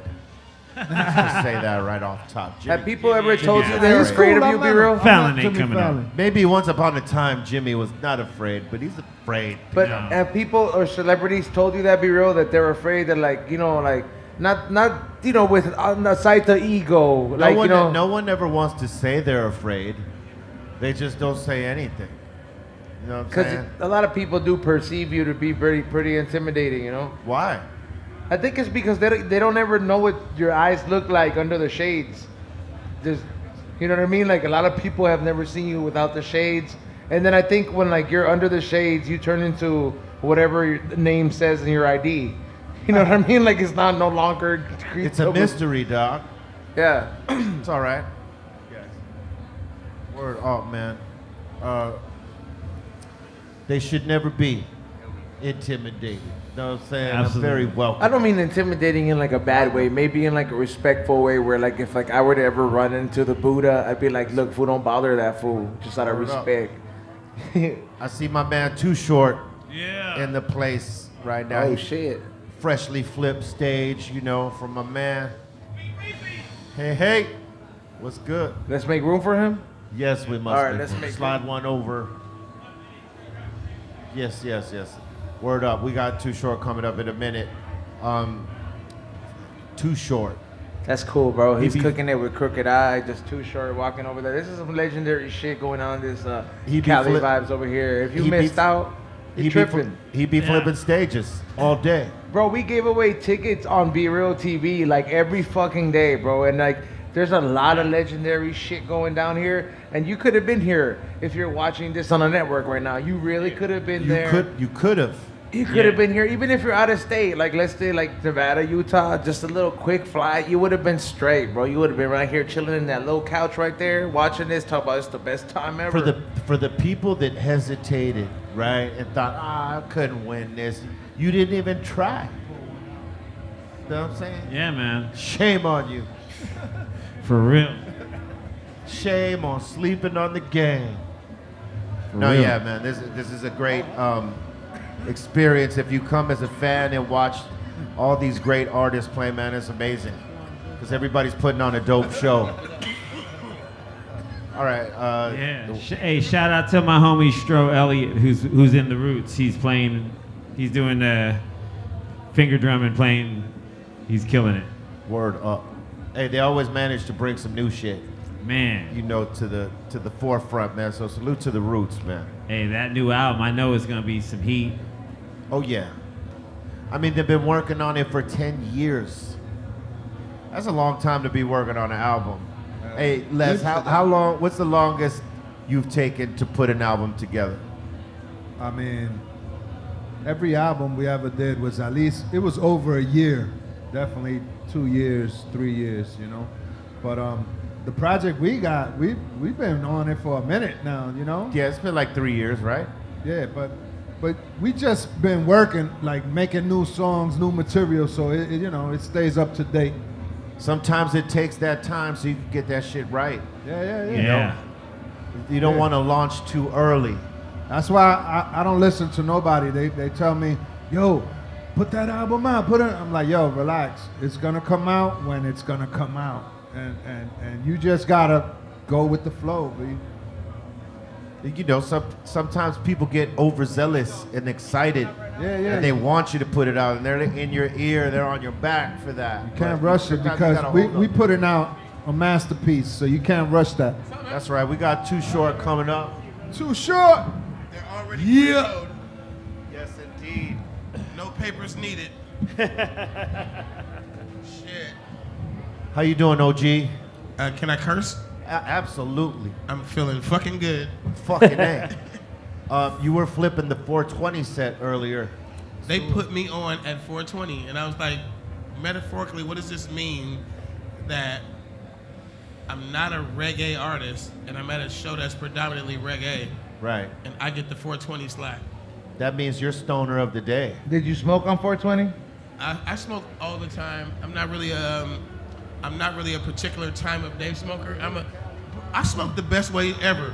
Yes, you do. So some people, they smoke a lot and they smoke a lot, but me, I take this joint right here and I'll light it.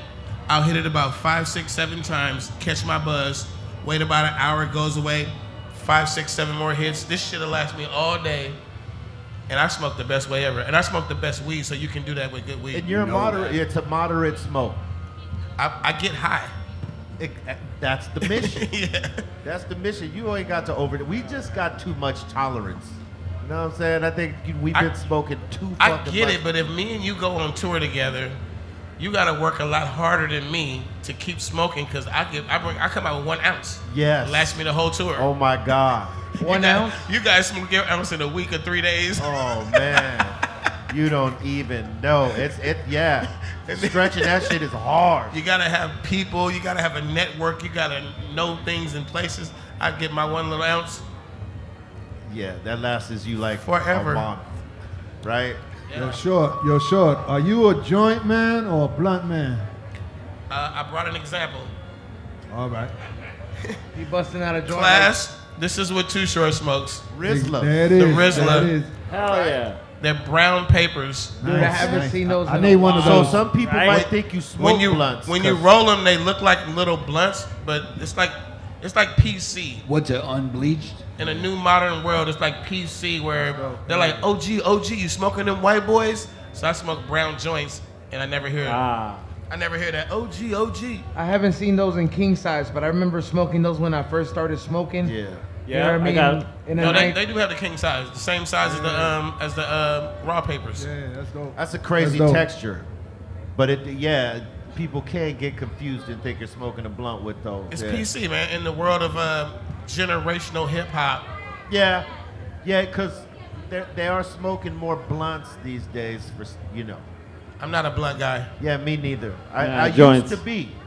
In the early '90s, nothing but blunts. But somewhere I think in '98, I flipped back to paper. I will smoke a spliff at 3:30 a.m. when I'm sky high and I just want to be higher. On a sick one. But no blunts. That's always, the mission, constant elevation. I've been getting into the spliffs recently, and I'm mostly a joint smoker, but I've been smoking a few blunts because Slapwitz was here, and they gave me everything. So I was like, I've been trying to put the spliff. It hits a little different, bro. Like it's almost like 1/4 of a blunt, and not as much tobacco, but it's just enough. You get me? I'll take a spliff over a blunt any day, but I do like to fire up a backwood with some good weed. A backwood? I like to fire it up. Just take the first hit and then pass it and never hit it again. The first hit off a backwood is great. Hit That's green. interesting. I've never heard that before. No, it's a different hit. It's the tobacco. It's the tobacco. That little blast of tobacco. He's right about that because a blunt will be divided into fourths, but that first fourth out of the blunt is the most tastiest one, and then towards the end, you don't care if it don't come back. You'll pass it around. You're like, I don't care, take your shit. Hey, it's the middle part where it starts to kind of sour. You're just Facts, dude. Facts. I've never smoked a backwood ever. I would never. You get about halfway and you go, I have a rap career to uphold. Yeah, exactly. That's why it's like, if I want to taste that, I'll just go peel like a piece of tree bark off and roll the weed up. Finna That's roll you what a I backwood, feel like, real. I'm saying no disrespect to backwoods, but that's you need like 5 grams to even taste the weed. No. You just need like 2.5. Like 10 grams to taste the weed. No, that's not true. I mean, maybe to the stuff we're used to, but I think you could do it anywhere between 2 to 3 grams, especially if you got one of them rollers, bro. That's just perfect, bro. You get the most perfect roll. You could do it, and you could put a funky field tip in that bitch. That's right. You got any tours coming up after this shit, or is this like a one-off for you? You relaxing right now? Well, I specialize in kind of these one-off shows that are like a higher pay rate. Right. And you hit a few of them in a month, and they add up in a year, and it's a good payday. I love doing clubs, but lately I'm taxing the shit out the clubs because, that's what it is. You got them club bangers too. I don't really like tours. It gets to weigh down when it's I don't too like long. to leave home and come back 2 months later. I just don't like that. Yeah, it's something you got to get used to. And like after you've been home for a while, let's just say like that when the pandemic hit and everybody was off for that little bit of time. Yeah. That's when you realize whether you wanted to go back out on the road or not. That's when you really wanted to. Yeah, that's when you really wanted to. But when you got back out there, you really knew if you was going to do it some more or not. So the touring is a two-edged sword. It's very physically draining. Right. Because of the everyday grind. But you don't really get to spend a lot of money on tour, and you're making money all the time. So at the end of the tour, you're like, shit, I think I like this tour shit. Yeah. Because you just get all the money, and you get to the end of the tour, you're like, look at this little stash I got. But being away from home it's a different thing when you balling. Yeah. You know, you're used to being home and, you know, in the comforts of. Yeah. You know what I mean?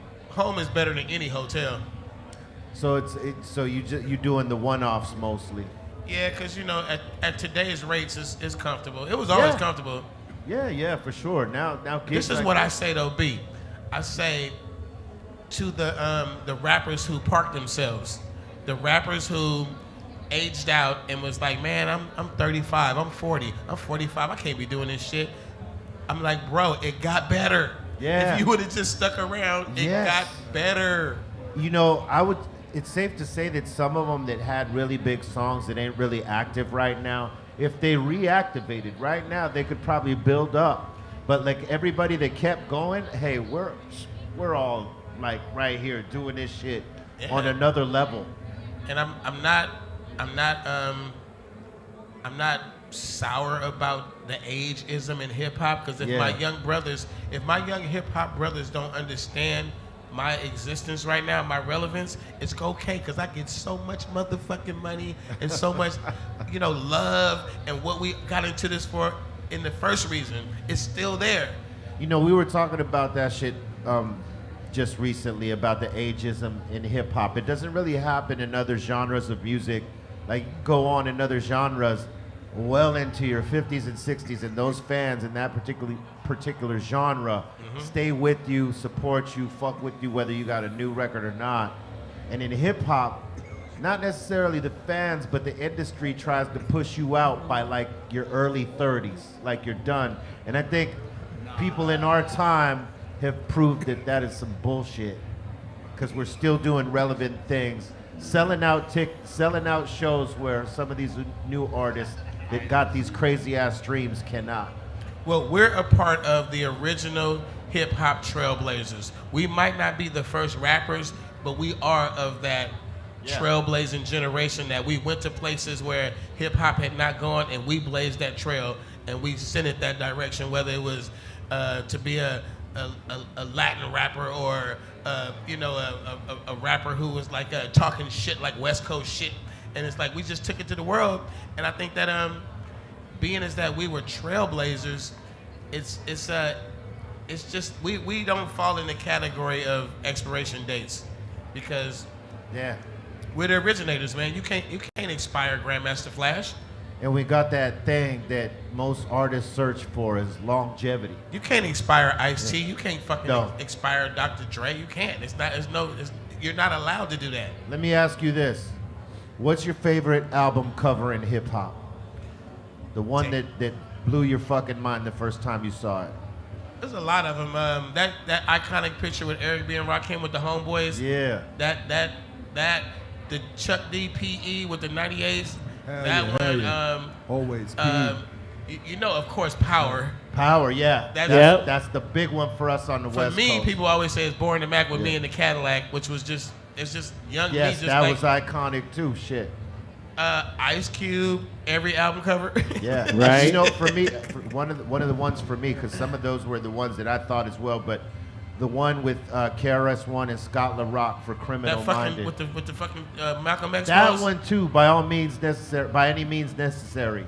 That one was crazy iconic. Yeah. It was the recreation of Malcolm at the window with the rifle. That shit was. I mean, think of the statement that Will Smith made, Fresh Prince and Jazzy Jeff and the Fresh Prince. He just took a dollhouse and tilted it up. Yeah, it's like classic.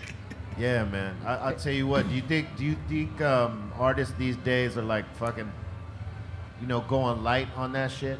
Because it's now in the digital world. You don't got like that physical CD or vinyl. So I mean, some press limited amounts, but it's not really out there like it used to be. It's like sports. You have to be in your era. You cannot be Michael Jordan in the LeBron era. Right. You know what I'm saying? You got to be right now. And I think that right now, if you want to just face reality, you stop analyzing hip hop your way and our way and the way it was, and just analyze the shit to where what winning in hip hop right now is popularity. Right. In the industry, period. If you just get popular, that's the winning ingredient, and not my flow, my look. It all adds up, but basically right now it's popularity. Yeah. So I'm gonna aim for, if I'm coming in the game right now, I'm aiming for what is the thing that's gonna make me win.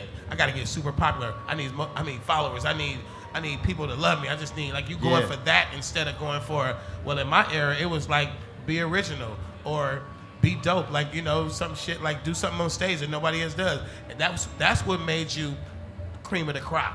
Now it's like, how popular can you be? And you can get popular a million different ways, but if you don't have popularity right now, you ain't shit. So you could be famous and broke right now. You can be famous and get rich just off fame. Your fame ain't got shit to do with your talent. It's a new era. So I think that if you win in the popularity contest right now, you're a winner. Like, if you winning on how to get the most streams and shit, you're winning, bro. Like, you don't gotta be the dopest. You just gotta be the hottest. You know, with different avenues, bro, like especially with you having a signature word, bro, like, or a signature, like, everybody always wants to hear it. To you, like, is that your word? Like, is that trademarked as under Too Short? Like, has that become such a one thing for you? Because, like, are you on Cameo and you're like the one requested thing? Because I imagine if you were on Cameo, people would just be like, you'd probably get tired of people asking you to say it. But if they're paying a few hundred, you know, for it, you'd be like, you say it all day. You know what I'm saying? So, yeah. I had this fortunate thing happen where I was having a conversation one day. No, I was listening to a conversation, and they were talking within earshot of me, explaining to each other that Snoop Dogg invented the word bitch. And one person said, I think it was this rapper named Too Short. And the other person said, fuck no, hell no, it wasn't no damn Too Short. And that's before I made Blow the Whistle. And I was like, somehow as a rapper, I have to regain ownership of the word bitch.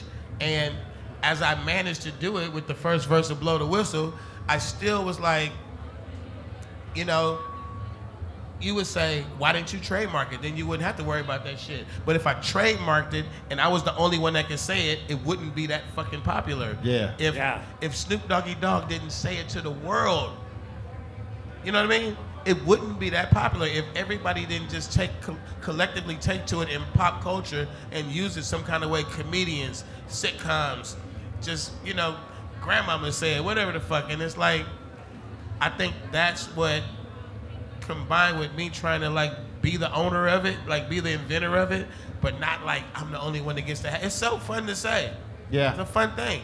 So I think you got it though. Like, over everybody, you got them. I didn't get it by genius. It just happened. It just happened. It just happened. It was so many different dominoes that had to fall over for it to get to here, but it's working for me. And, you know, shit, that's like branding, bro. Like branding 101 shit. Bitch, that's Too Short. And no, you know, you're never gonna get away from what's my favorite word. And that's how I regained it. Really, I mean, I love Snoop to death. That's my guy. But Death Row went big. With Biatch, it was big. Yes. And people were debating, was I like copying off them? I'm like, what? No, well, I mean, those of us that know your trajectory knew it was you. I'm the big homie. But you know, it was good how you reinvented your shit and, like, did reclaim ownership. And like the way that people fucking use it anywhere when they hear that shit come on. You could be any DJ. Like, there's a few DJs here, any party that they play. Yeah. They're gonna drop that shit and the whole club is gonna participate. Yeah. That's right. Hey, man, I could tell you, like, Blow the Whistle was, like, 17 years ago? And there is not one party that I don't go to there's one point when it gets cracking, I hear that song. You know, let's credit Lil Jon for that. Lil Jon produced that. And Lil Jon has, he does have the ability to know what a party wants to hear. He's a DJ. Yeah. So DJ producers are different than other producers. So, you know, credit Lil Jon for that, for coming with the ingredients that made this, the vibe, the energy of it. And then we got together, I said the right words to the right beat. You sure did. Jermaine Dupri asked me one day, who is also a DJ, producer. Yep. Jermaine Dupri said, and that's my homie, he said, man, what did you and Lil Jon put in that record? And the answer is I don't know. You don't y'all know. You guys put the flavor in that Yes. record. That's what you did. Magic. Hey, I also want to give you flowers on your radio show on Rock the Bells. For hip hop. For hip hop's yes. sake, son. Hey, look, all the shit you be playing is very educational to those that are younger that follow you. You know what I'm saying? That's how I visualize it when I do it. Is like let me either remind you or let me teach you Yes. about certain songs. And I'm not trying to play you the history of hip hop. I'm just trying to remind you of moments that That's were really right. good in hip hop, a beat, a song, an artist, and just remind you. And you go, maybe you'll go listen to that artist later that day. And that's the thing that you're doing, because it's bringing people back to shit that they might have forgotten about. And like, again, the new cats that are listening to this shit for the first time, hearing it, you're dropping some gems on You're them. really good friends with LL Cool J, right? Yes. Of course. So LL, the new LL, the old LL wouldn't even talk to us. No, the new LL is cool as He's fuck. cool as fuck. So The the old new LL boy, he was too competitive. He wasn't talking to nobody. Which was a good thing. It was a dope image. Put your face in the I had sand. conversations. Michael with, Jordan of hip hop? Yes, he was. Right. He was very much a GOAT. He named one of his albums a GOAT. Yeah. But conversations with LL about his passion for upholding the legacy of hip hop and allowing me to be a part of that, I was like, okay, I'm not coming in this shit with a too short show. I'm coming in this with the mindset, we upholding hip hop. So I had a different vision for the show before a couple conversations with him. But then after talking to him, I was like, it's different. Like this Rock the Bells thing he's doing is definitely going to be, it's a culture now. The Rock the Bells is a very important culture within the hip hop culture. But where he's going with this is, I think it's going to be a real hip hop brand of Absolutely. Of what he was very specific about. Try not to say when you're doing anything in your show, don't say old school. Don't ever say old school. Use words like classic and timeless and shit. So I'm gonna give you this one. Use gold school, because that's what we are. We ain't old school, we gold school, baby. gold school hits. I like that. I'm going to use that too. Yes, you must. But he was just saying, bro, like, you know, classic, timeless hip hop. That's right. We're not letting that drift away. We're not going to put that in someone else's hands to define it. We're going to keep it. That's right. And I'm with that shit. And I tell you what, you're doing a fucking incredible job of it, because I be listening. You know what I mean? And yes, you take me I back. have a very extensive music collection. Yes, so, you do. So I'm allowed to and I also lived it. I was a hip hop fan from the first time I heard Rapper's Delight. And I was a Tuesday morning, Tuesday afternoon. I would cut school on a Tuesday just to go buy records, because the only day new music came out was on Tuesday. And I was in there. Who's your top 3 favorites? Well, eras, bro. But you know, they always ask me who's my favorite. I always say Spoonie G. Spoonie G. Because you gotta know the evolution of player rap. I'm a player rapper. I spit that game, and before me, I only found one person that was spitting that game about playing on these ladies. That was Spoonie G. Spoonie had them stories. Everybody Crazy. was like, "Wanna rap?" But not Spoonie. He was smooth from the start, and I'm like that guy right there. And I take elements of like what a lot of rappers were in the early '80s, like Super Rhymes. You know. Jimmy Spicer. A lot of rappers did it where it was not 16 bars and a hook. Yeah. It was just rap. A whole long ass rap. Like Funky 4+1. When 40, is the hook? I don't know. 42 bars. The hook is when I stop rapping. Yeah. So I'm from that shit. And then, you know, also like Melly Mel the writer. Melly Mel the writer, the delivery of Melly Mel, the first person who took hip hop and said, I'm going to make a statement that's going to be prolific and it's going to affect your thinking and your life. And Melly Mel was writing songs when everything was party. Yeah. Put So it down. Crazy. we all evolved from something in hip hop. That's what I evolved from. The player, the nonstop rapper, and the guy who was saying, look around you, look what's going on, Melly Mel. Talking about reality, talking about life, And you know, so many came after that, the Rakims and the Public Enemies and the Run DMCs, and then how we brought it from the West and what the Midwest and the South did with Scarface and them. Everybody was doing their version of what influenced them. That's right. And now, as the ball keeps rolling, and we're the influencers and the people that we influence. You know, I listen to hip hop. there are so many rappers that are influenced by the rappers that I influenced, and they don't even know I'm in the And they don't equation. even know it. And Yeah. I love that. It's the same thing with pop. A lot of these cats don't know they're grandchildren of pop. You know what I mean? Yeah, the grandbaby You know, rappers. you know what's Grandbabies of pop. you know what's crazy when you meet somebody that influenced you, but now they're your fan. Yeah. Like that's crazy to me. Like I was kicking it backstage one time with Big Daddy Kane. He's telling us how much he likes us, and I was like, my brother, you don't even know. Like I wouldn't even be rapping if it wasn't for Big Daddy Kane or somebody. You know, That's the mutual respect, bro. I mean, that, you know, we went through that with EPMD. Like, we were big EPMD fans coming up, right? Run DMC, obviously, and Houdini. But when EPMD came out, they came out with that funk shit, and it was like kind of gangster, right? So we gravitated to that. And when we got in the game, we were finding out from others that like they were the ones like putting other rappers on to us, like playing our snippet tape. But even at the same time, Eric was an asshole back in the day. He was. They all had to be. Yeah. We had this thing in rap where it was like, I don't want to use your producers. I don't even necessarily want to hang out with you. I might say what's up, but even if I don't speak to you, we on the same show. It ain't nothing personal. It's just like we rappers. Like we wasn't really like looking for validation from each other. Everybody had their own kingdom. I was cool where I was at. Yeah. I've made probably a dozen songs with Eric Sermon, and I always remind him, say, E, you know you didn't used to speak to me, bro. You know, we used to be on a lot of shows together backstage, and we had this tunnel vision thing we used to do where I don't see you. Like if you was stupid enough to say, hey, yo, LL, I like your music, you was about to get ignored. You was about to get ignored.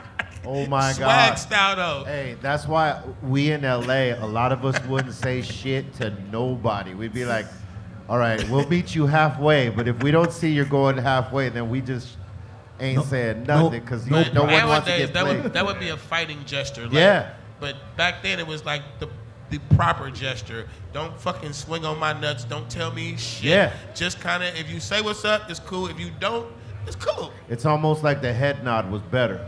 Like, But some dudes, man, I remember dudes like Houdini was always welcoming.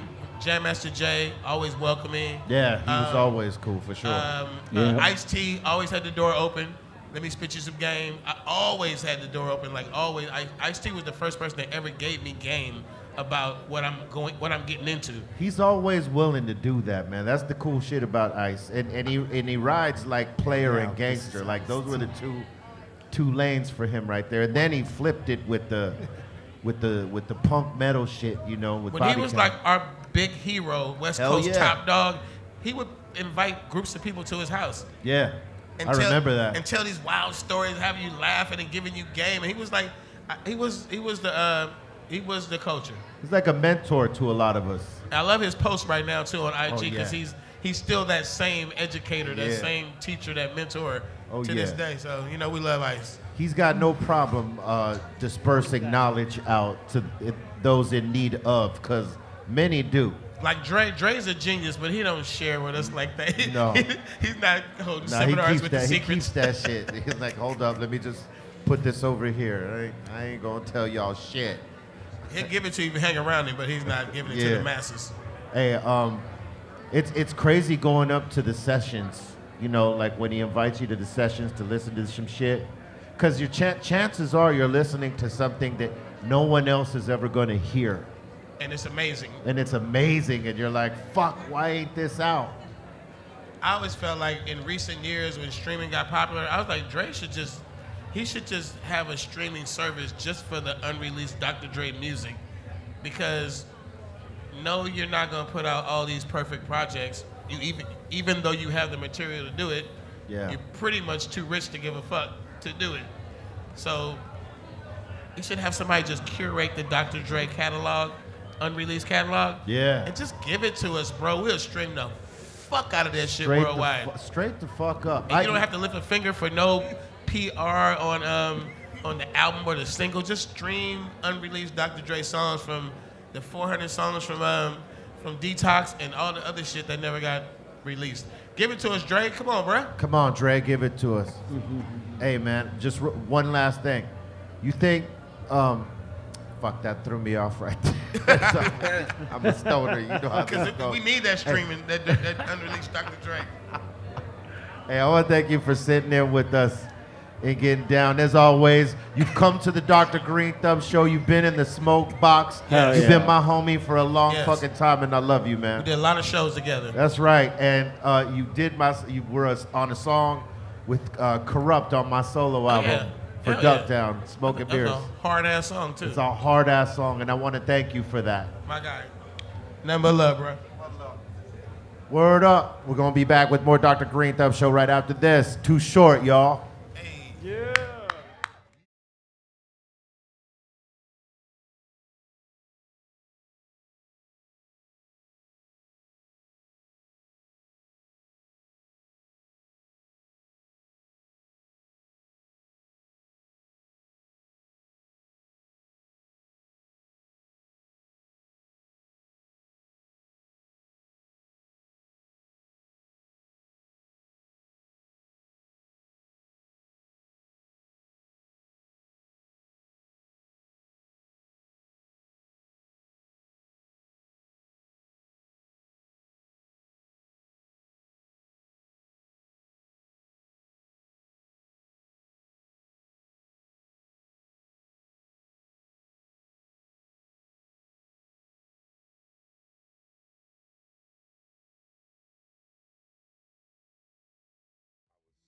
Also starting to feel a little bit of the fatigue because the way this been traveling, you know, from, you know, the bus to fly and everything, and you know, this ain't easy. So I started to feel a little bit of the fatigue, and I felt it in my sciatica. Now, for those that don't know what sciatica is, it's some of the most worst pain that you ever want to experience in your back. I mean, it can affect your walk, and it can affect the way you sit down, all of that. So I try to be very careful in how I step or how I move, because once that happens, I'm kind of like done, right? So I start to feel a little bit, so I'm trying to do my stretches, everything like that, so I don't mess up and get this during the show. That would be the worst. Like, it just happens right during the show, right? In the end, we got fed 2.5 hours later, but it was all right. We proceeded to do what we normally do, smoke lots of weed after, and, you know, sort of prep ourselves for the next day. And the next day came, and, you know, we get to the venue, getting ready for the gig, and we get to hear the homie playing the bagpipes. And it was pretty dope. It was definitely different than the one in Scotland. That one was much louder, but this one was like subtle, and it was really dope when we set it off at the beginning of the show, because this was a packed crowd. Like, it was densely packed on the floor, up in the rafters were the upper level seating, balcony shit, all packed. And you know, they had 2 local groups come on who came on and did their thing, represented for them, salute to them. Because D12 was not on this show, and neither was Game, oddly enough. Neither here or there. You know, so we start off the set with the bagpipes, and people immediately start singing with the bagpipes, because it was a specific song, I think by the Pogues, maybe? Was it, Dan? Yeah. And the lead singer, rest in peace, Shane McGowan, just passed away. Rest in peace. And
Welcome back to the Dr. Greenthumb Show live from Cali Vibes, Long Beach, California. It's been a fucking awesome day. Salute to Too Short.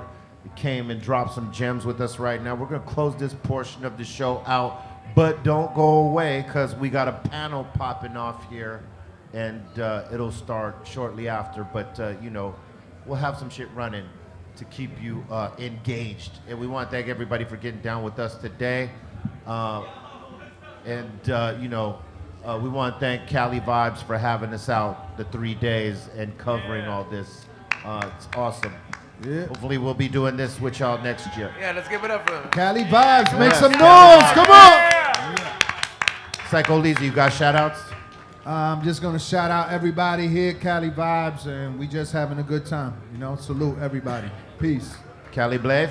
Shout out to everybody who fucked with us for the last 3 days. Thanks for following us. Shout out to Chang for putting everything together, man. Shout out to everybody on this panel, everybody who's going to be on the panel later tonight. Much love, everybody. We'll see you on Monday, tomorrow, Be Real TV. C minus.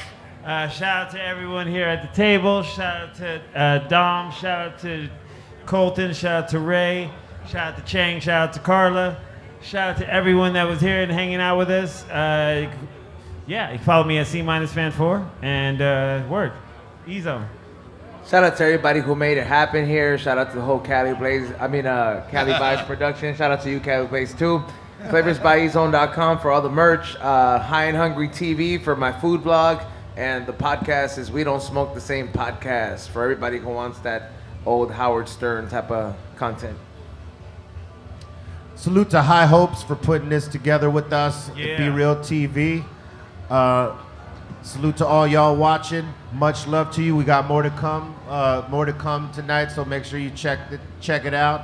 And get your tickets to the We Legalized It tour this summer with Cypress Hill and the All-Time High tour in Ontario in May. That's going to do it for us. Stay with love. Love is the key. Swallow that.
Hey Arizona, just because weed is legal now doesn't mean your criminal record is clear. You need to visit azexpunge.org today. The Reclaim Your Future campaign can expunge your record for free. Go to azexpunge.org now.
Hey Arizona, just because weed is legal now doesn't mean your criminal record is clear. You need to visit azexpunge.org today. The Reclaim Your Future campaign can expunge your record for free. Go to azexpunge.org now.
You know, my front teeth, these two front teeth right here, the bottoms of them are fake.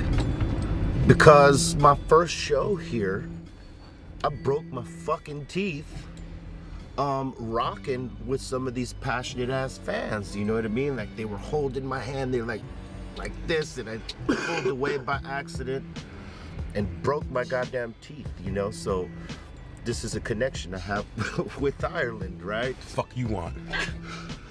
Kitty. Here to talk about Ireland.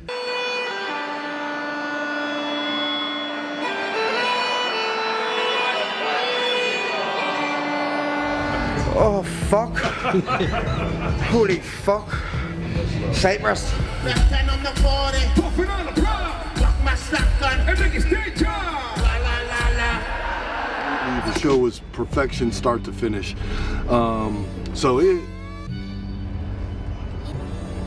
This guy.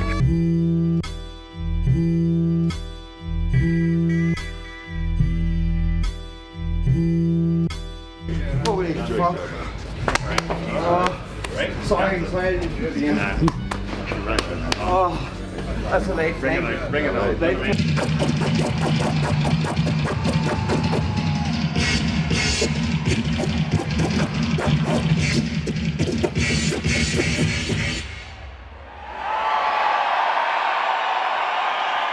Dublin, Ireland, are you fucking ready? Ireland was a fucking blur, man. Ireland always shows up, shows out. Shouts out to Aer Lingus, you guys fucking suck. Kind of linguists. Once we got past the flight and all that, we were good. It was a tough flight. And then, you know, getting in, you know, it was all good. We settled in at some point, and we decided to go to this nice restaurant.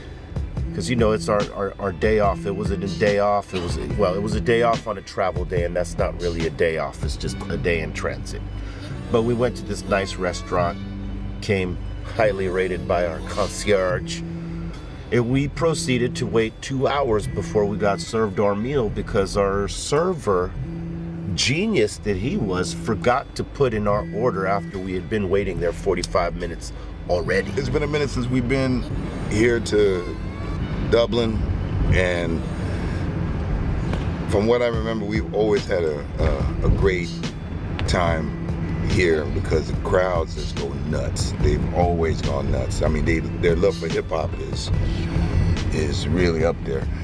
And I know that I was also starting to feel a little bit of the fatigue because the way this we've been traveling, you know, from, you know, the bus to fly and everything, and you know, this ain't easy. So I started to feel a little bit of the fatigue, and I felt it in my sciatica.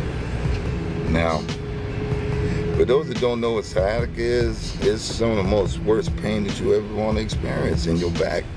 I mean, it can affect your walk, and it can affect the way you sit down, all of that. So I try to be very careful in how I step or how I move, because once that happens, I'm kind of like done, right? So I start to feel a little bit, so I'm trying to do my stretches, everything like that, so I don't mess up and get this during the show. That would be the worst. Like, it just happens right during the show, right? In the end, we got fed 2.5 hours later, but it was all right. We proceeded to do what we normally do, smoke lots of weed after, and, you know, sort of prep ourselves for the next day. And the next day came, and, you know, we get to the venue, getting ready for the gig, and we get to hear the homie playing the bagpipes. And it was pretty dope. It was definitely different than the one in Scotland. That one was much louder, but this one was like subtle, and it was really dope when we set it off at the beginning of the show, because this was a packed crowd. Like, it was densely packed on the floor, up in the rafters were the upper level seating, balcony shit, all packed. And you know, they had 2 local groups come on who came on and did their thing, represented for them, salute to them, because D12 was not on this show, and neither was Game, oddly enough. Neither here or there. You know, so we start off the set with the bagpipes, and people immediately start singing with the bagpipes, because it was a specific song, I think by the Pogues, maybe? Was it, Dan? Yeah. And the lead singer, rest in peace, Shane McGowan, just passed away. Rest in peace, and condolences to the family. You know, so people were singing the song. You know, it was a very emotional moment. And that was our way of paying tribute, you know, to folks in Ireland and to Shane. And, you know, the crowd ate it up. From there, transitioned into those bagpipes that hit a similar note to the I Want to Get High call to action horns, as we call them. And the show just went off from there. I mean, we seen people passing out. There was people crying. It was amazing. The energy is amazing. You know, the people in Ireland are very passionate, and they showed us that the other night. The Irish bagpipe, I'll never forget that. That was so dope, and I got the aerial view because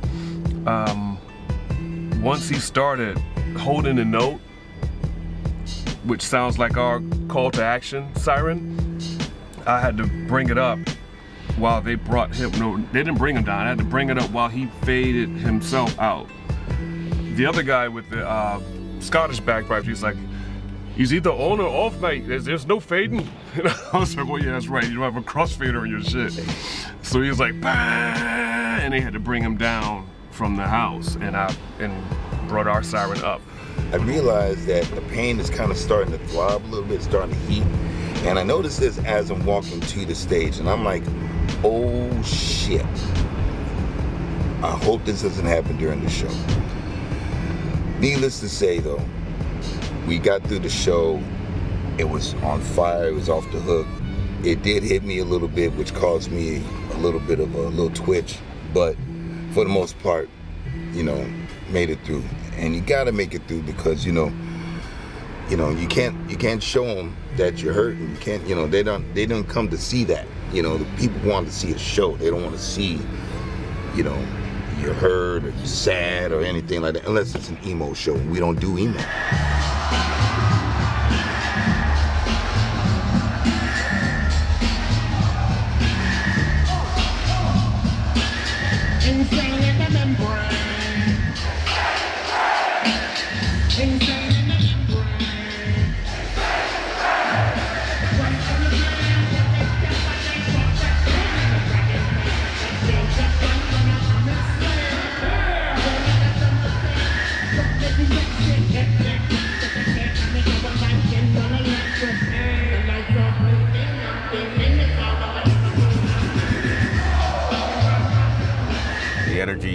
fans brought just kept the band trying to match the energy that the fans were throwing at us. So it made for a really interesting night. I don't think there was an unsatisfied customer in the house from all the messages we've received, and definitely people got their money's worth, and they get to see two legendary, hip hop acts, from the last, 35 years or whatever, that have been putting in work, relentlessly. So big up to the Ireland fans for the support and the love.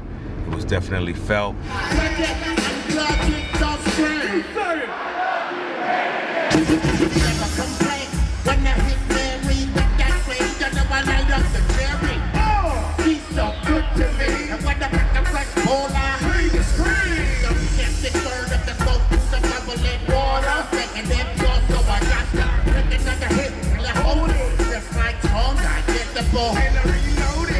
Secondary was that restaurant. Well, it seemed like we were there for 3 hours and all we got was water. But hey man, not everything goes according to plan all the time. So we sat there and we made them bring us our food.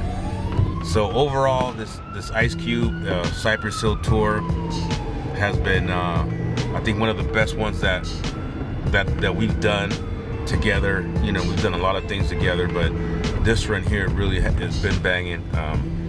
Can't stress it enough. If you haven't gone to see Ice Cube and Cypress together, you're missing out. You got to get up on that.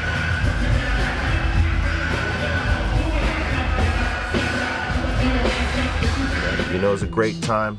They did not disappoint. Salute to the folks in Ireland. I had me a Guinness while I was sitting there at that table for 2.5 hours. Helped me not to get up and scream at somebody, so that kind of helped. But yeah, man, it was a great show. The promoter, the promoter who helped put these gigs together, he brought us this cake that was like a customized cake, and man, it was fucking awesome because it was this big ass weed leaf with the cypress design in the middle, and we couldn't eat too much of it because it was rich and sugary, and we don't do that. But it was a work of fucking art. I gotta say, salute to whoever put that cake together, and salute to the artist who did a portrait of my mother, rest in peace. She passed away some years back, and homie did a piece of my mother, man. So that was fucking awesome. And this is one of the reasons why I love Ireland so much. We don't get out there like we used to, but hopefully after the impact of this Cypress Hill Ice Cube show, people will want this again. People will start hitting promoters up like, hey, we want fucking Cypress Hill here. And once again, salute to Ice Cube, because this package with Cypress Hill and Ice Cube just works. People don't expect it because they know the history of the two, and some people know that we squashed our beef in 1997, and some don't know. So when they see us together, like, oh shit, this is like, it's something huge, you know what I mean, to hip hop fans. So I can't wait to see what happens tonight, but we'll talk about that later. Anyway, we managed to just keep ahead of the game, killing shows, baby. So if it comes to your town, you better go catch it. Ice! Thank you very much, good people. We love you.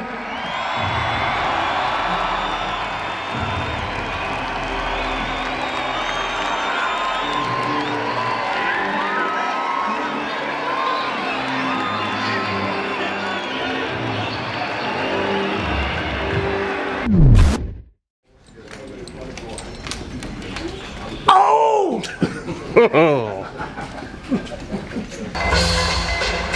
London, England! Do you want to hit from the bar? Are y'all ready? Do you need a hit from the bar? We flew into London from Dublin, and Man, took 2.5 hours. We were spent. I was very fatigued. I don't know how, you know, DJ Lord was able to go out and dance on tables topless this night. But somehow he did it. Cheeky drinks low-key get you fucked up. So I was fucked up, and I won't go into that. It took us longer than the flight to get from the airport to our hotel. It took about, I would say, an hour and a half, maybe 2 hours, if that. I don't know how everybody made it through from night 4 to this show, because, I mean, everybody hit, you know, a microdose. Bobo hit above it. And somehow everybody was refreshed enough to get up there and lock it in.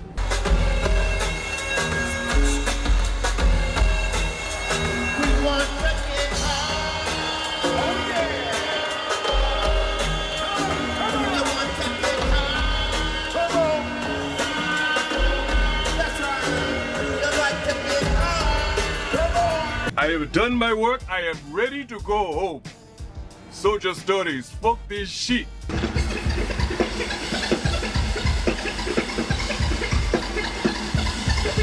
Last show of the tour for us here in Nottingham. I don't believe that we ever played here in Nottingham.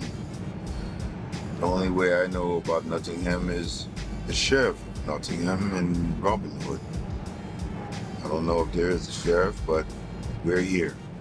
And I have to say that it's been a great run. 6 shows that we've done, and the new fans that have come to see us in all the places that we played has been great. You know, they got a chance to see, you know, and experience the Cypress Hill experience. When I say Cypress, you say Hill. Cypress, Cypress. When I say Cypress, you say Hill. Cypress, Hill. For the most part, I had like a 99.9% of a good show. I really felt that good about it. I kind of felt the connection from the crowd was really strong, and they represented well, you know, where they're from, and I think they've done that this whole tour long. You know what I mean? These last 2 dates in England have been really, really good.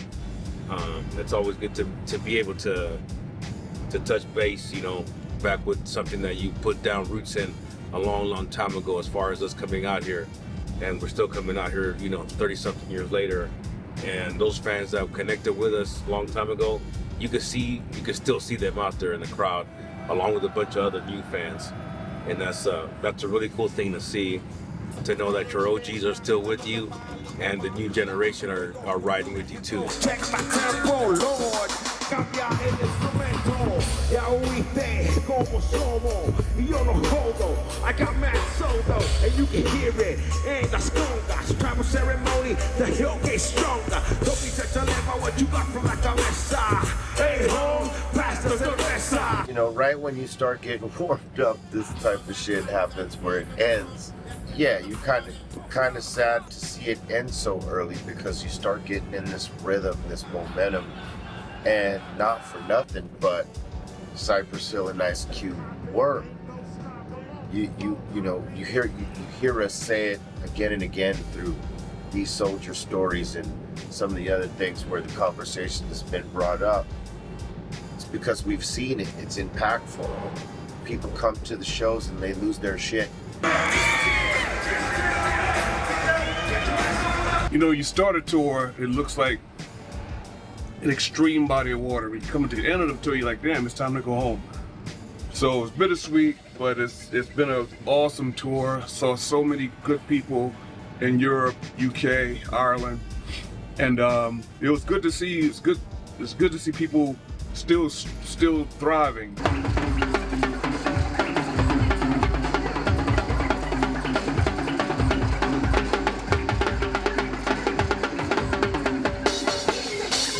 For me, I think that we really gelled as a band, and we weren't really going at it this whole year, but this tour, it was something different about it. for me. I think that it showed that the power. We were a very powerful band, and I'm not saying this in an egotistical way, but we have power.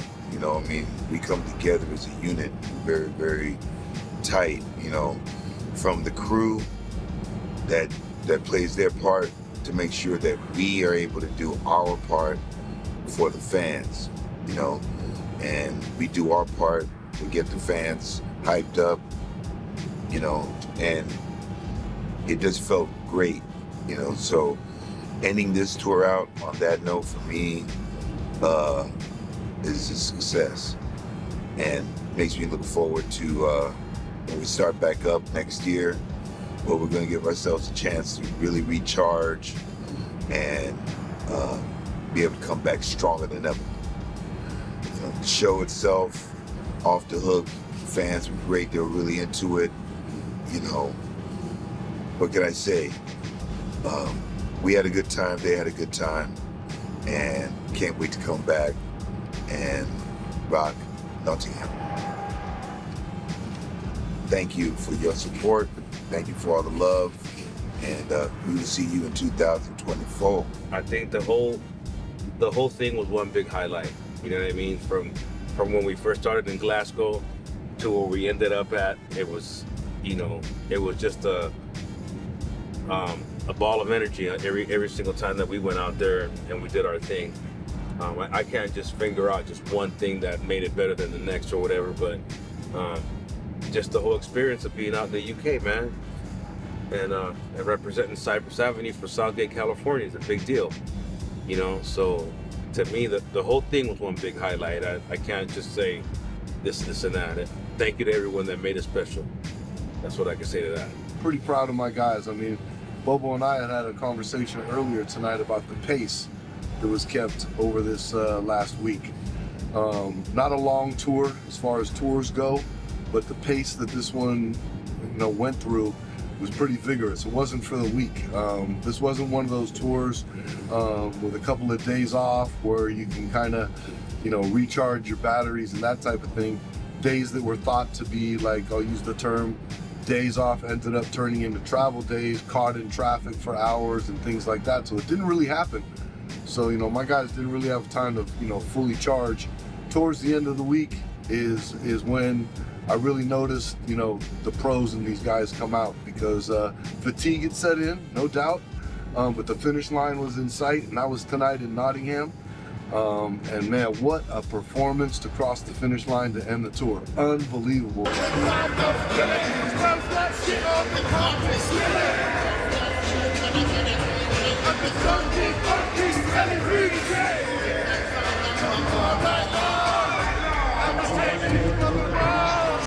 It's incredible to see it, young folks that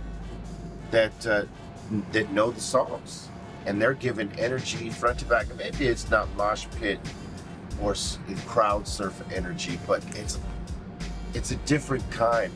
You know, we appreciate it because we're seeing it in real time, and yeah, it was great. There was one moment in the show, I think it's during Sendog's bit with the Latino section or somewhere in there. I had a big ass joint for this particular show that Aton rolled, which was a very good roll.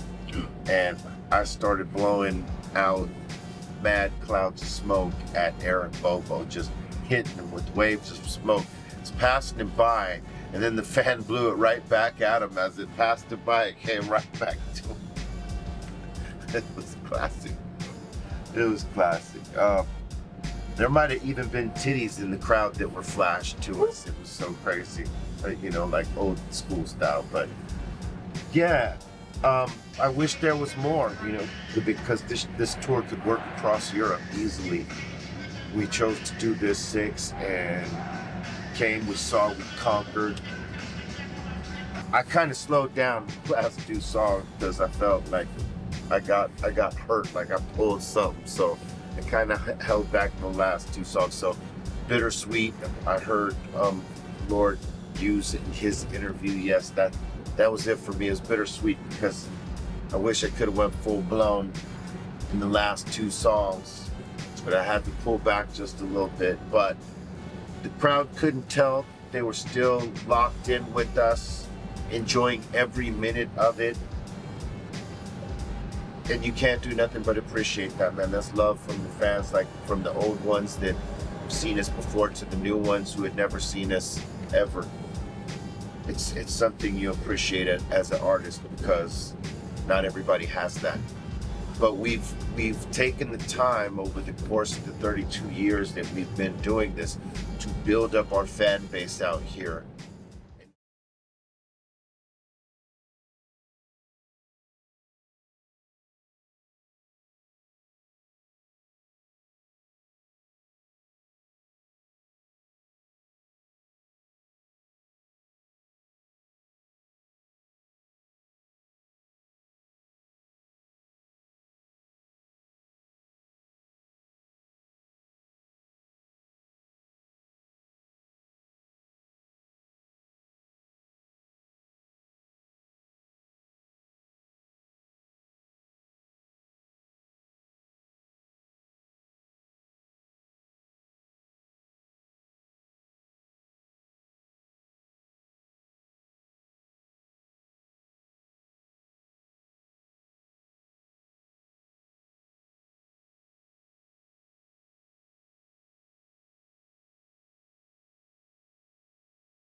Oh, yeah, that's right. It is day 3 of Cali Vibes Festival here in Long Beach, California.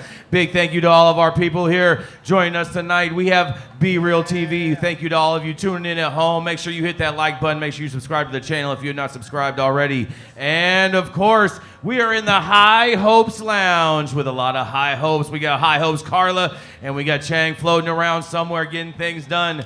And to my left, we have Teddy Bang of Cali Flower tonight, you guys. Give him a round of applause. Yes. Yes, and then we have my co-host tonight, the hometown champ, Cali Blaze of Cali Blaze Rosin and Be Real TV, everybody.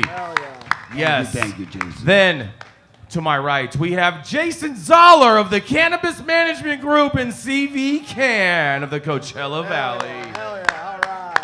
Yes, yes, and followed by Justin from the American Weed Co. Oh yeah, showing his patriotism and getting things right. Yes, and sitting next to Justin, we have Greg Jeldon of also the Canna Management Group. We have the whole team here tonight. Followed up by, that's right, the king of backstage passes to concerts and events. That's right. It is the founder of West Coast Cure and the face of it, none other than Jared Wasserman. Yeah. Man, all-star lineup here this weekend at Cali Vibes. Thank you all for tuning in. There he is. There's Chang, the man right here. Thank you, Chang, for everything. Oh, yes. Teddy Bang. Please tell us about how hard it is running your business in Los Angeles. You guys have a full vertical, and that's supposed to be the easiest way to make a living in the cannabis industry, but how hard is it in California? It's hard. You know, California's got a sophisticated population of stoners. They know weed, and so to go out there and just try to brand up shitty weed and sell it doesn't work. You got to have that high quality, that right price point, and figuring out how to do that in a market where there's just really either too many licenses or not enough customers. It's hard. So we really pay attention to everything we do, all the way from the farm all the way down to delivering it at the retail, watching every single fucking penny. It's hard. It's a lot of work. Yep. Man, it's a lot of hard work, and it's a lot of due diligence, and there's things that you have to like be finicky about every single day and extremely meticulous to make sure that your SOPs are in place and everybody understands them and knows how to follow them properly. Because things can go bad. Speaking of things going bad, we have none other than Cali Blaze with us tonight, man. Thank you for co-hosting with me this weekend, Cali Blaze. Much appreciated. Cali Blaze, speaking of things going bad, I mean, you have, I think the last time I saw your menu, you guys have about 16 different SKUs of rosin available for customers here throughout California and all of the retails that carry Cali Blaze rosin. And if you don't, you should. Thank you. Yes.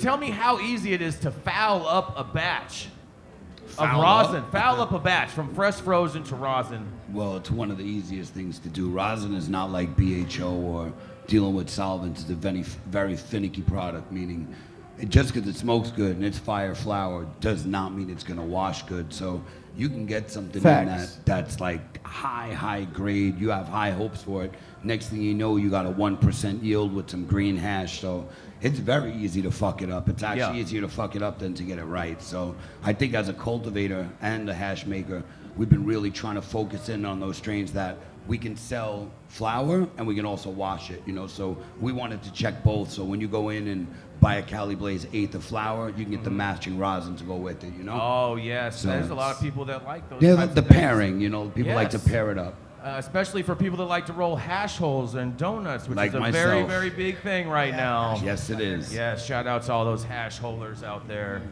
Oh man, Jason, Canna Management Group, you guys do so many events all throughout California, and I've even seen you guys do some events in Las Vegas, Nevada. Yes, yes. Yes, you guys have something coming up soon with Hall of Flowers, right? Yes. And how important is it to be able to incorporate cannabis into events and possibly have the opportunity to have sales at events like this one day? That's the goal, and we're all pushing for it. And the challenges we all have is, as we know, consumption and sales. Consumption is still another challenge that we still fight and battle at all of our events. So yes, sales is the next integration after the consumption portion of it, which we still have a challenge with when you're serving alcohol and cannabis, as we all know. That's right. You got to have those fence lines posted up. You got to have big barriers going on. Justin, American Weed Co. Man, you guys have such a strong brand going out, man. I love the camouflage, and you designed a lot of this.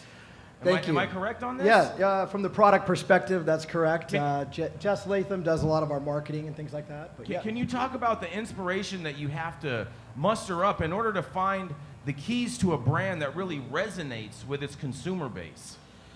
Jason, I love this question. First off, I want to give a big shout out to you and Be Real TV. Thank you for having us. It's great to be here amongst shout out the to pros. Be Real TV. Yeah, Be Real in the building. Let's Yeah. keep it going. That's a great question. You know, it's interesting. We go into these stores and we talk to the bud tenders. We understand their needs, what they're looking for their consumers so they can make a great sale. And really what we know is if I have $20 in my pocket or $80 in my pocket and I'm going to that shelf to buy a product, what happens at the end of the day? I'm going to go home. We're going to try that $20. We're going to try that $80 product. Did I get my money's worth? So what's important to us at American Weed Co. is that we're bringing true quality, indoor, high quality products at an economical price for our consumers. And the consumers want that. The bud tenders love to have that because they know they can put trust and value behind our brand. The only way to get a repeat purchase is to have a high quality product. And I want to shout it out to West Coast here because I spend my entire budget on their wax. So thank you. Thanks, bro. I appreciate it. Oh man, shout out to West Coast Cure. Yes. No, thank you, that is Jason, right. for sure. Yeah, no worries, no worries. So Greg, in regards with events, because Canna Management Group, as I said, does a whole host of different events. How difficult is it to really find the perfect brands to curate certain types of experiences? Because we all know a lot of consumption lounges are struggling because it doesn't make sense to like go and pay money to be able to smoke cannabis there. So you want to be able to create the type of an experience, especially with an event, that people are going to want to consume cannabis in, to incorporate cannabis into the event. Can you talk about that for a minute? Yeah, that's a great question, and I appreciate you bringing that up. So cannabis events are interesting, and a lot of cannabis brands want to know who's participating in the event first before they want to participate, and so it's a lot of who's who, and it's a somewhat of a club. But I think certain brands pair with other brands. There's a lot of competition. It's a fierce market, and I think we try to curate our events so that we allow everybody to shine.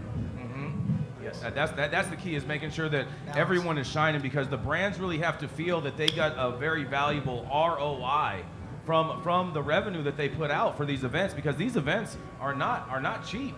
No. Not cheap at all, and especially when you come up to this type of a level of event production, this is not cheap by any slight of the pocketbook at all whatsoever. Ask Chang about that. That's true.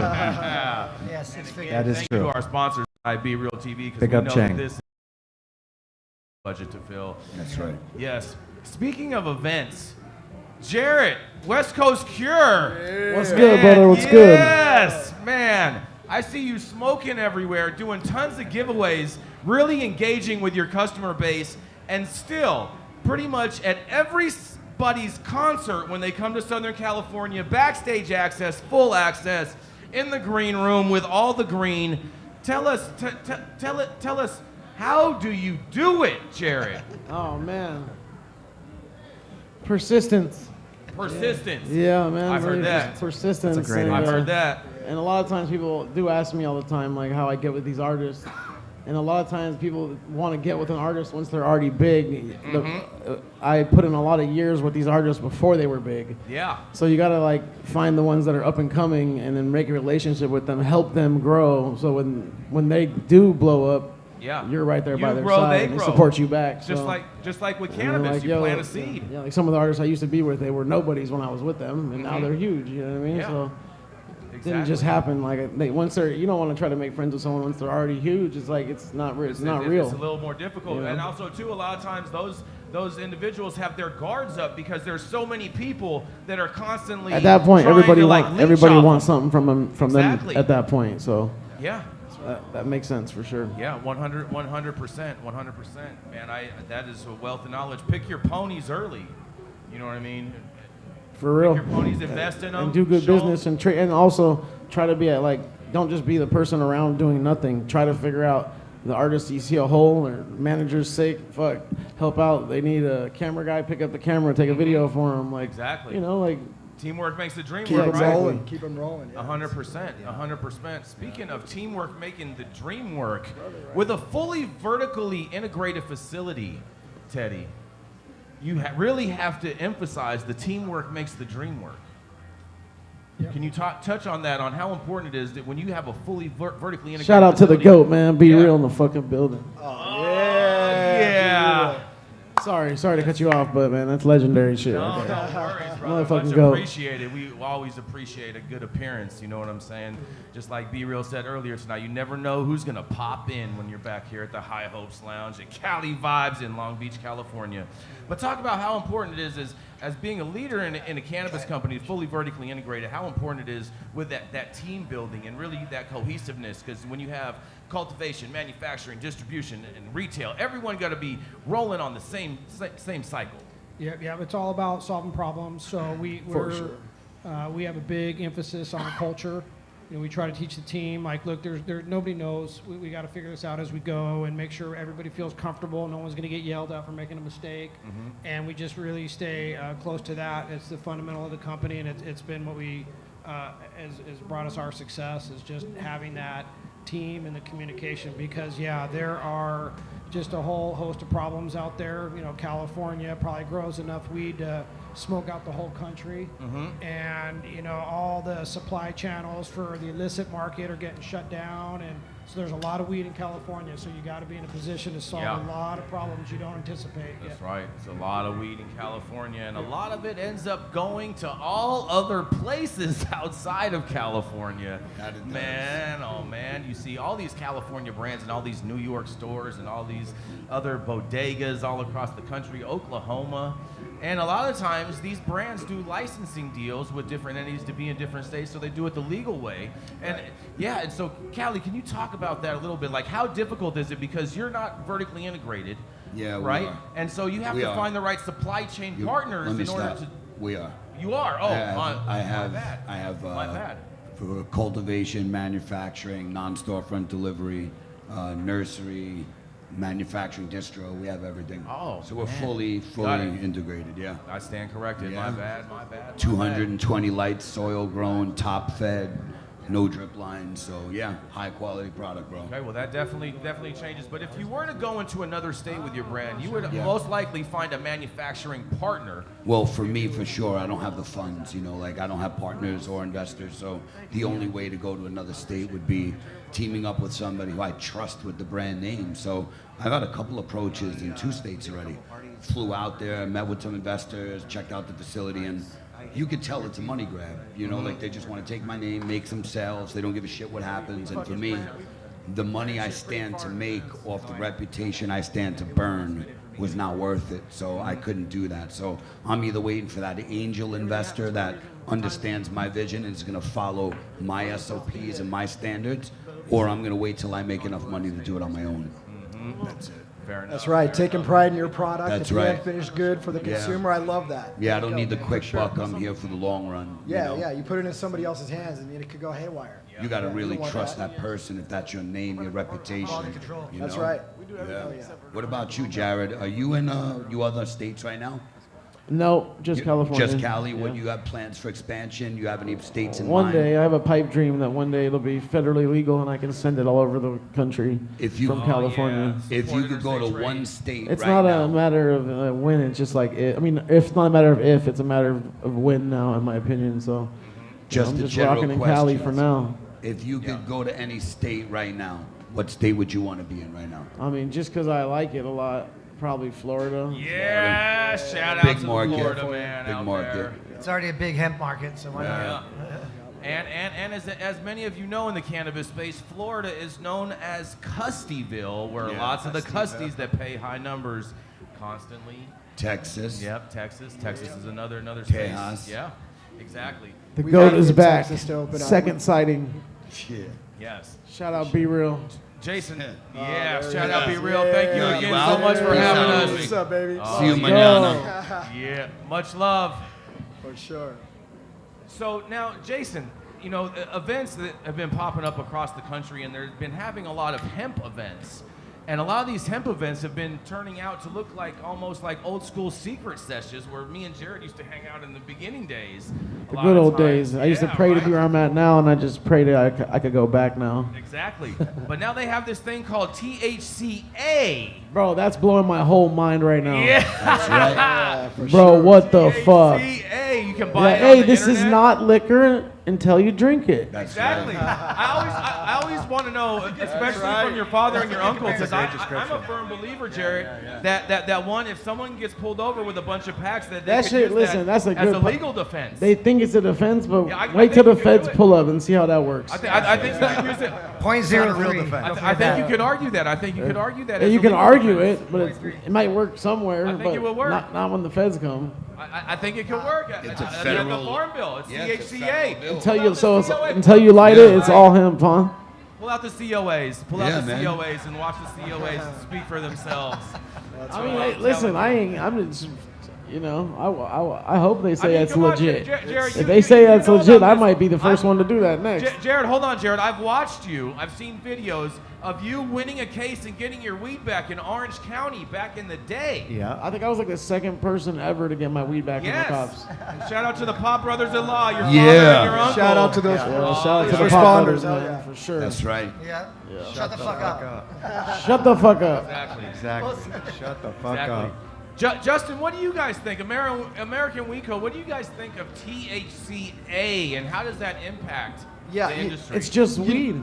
That's you know, right. What we're That's looking all at it is weed. What we're looking at right now from the THCA game is like we're looking at giving the consumer what they want. The consumers tell us what they want. We can come up with a product, or I've come up with products, put it on the shelf, think it would do great, but the other ones are doing fantastic. So the market's hot for THCA. We have an infused flower, indoor premium flower infused with diamonds. We also have a new product coming out called Iced Fire, which is totally infused with diamonds, encrusted with diamonds and terps and things like that. So the people are calling for it. I feel like we could bring them probably one of the best products in the market in Ice Fire and THCA. So let's give it to them. I think we want to do that. Want to push it out. Yes. And Greg and Jason, if you guys could kind of answer on this, like, what do you guys think from the event side, right? Because when you go to like large events, like they can have a lot of hemp there on display, and in bushels, and all of a sudden, like I've walked up in Florida at events like this and asked law enforcement. I was like, can you guys tell the difference between cannabis and hemp? And they're just like, how do you think that's going to impact events like this going forward? I mean, today we walk a little bit of a gray line, I would say. Events are a place where people get together and gather, and I think in our industry it's really important. And so we push that. Bro, where you get that at, man? But I think that the answer is that. Sorry, I'm high. My bad. I think the answer is that, as we evolve as an industry, federal changes need to happen so that we can have these types of events where cannabis can be sold next to alcohol, next to merch, next to food. I think it needs to happen. We absolutely And need that. That's the evolution, and that's our goal. I have to tell a story about the hemp situation with the trade show. I can't say the name of the trade show. It's a very large cannabis trade show. I have a guess.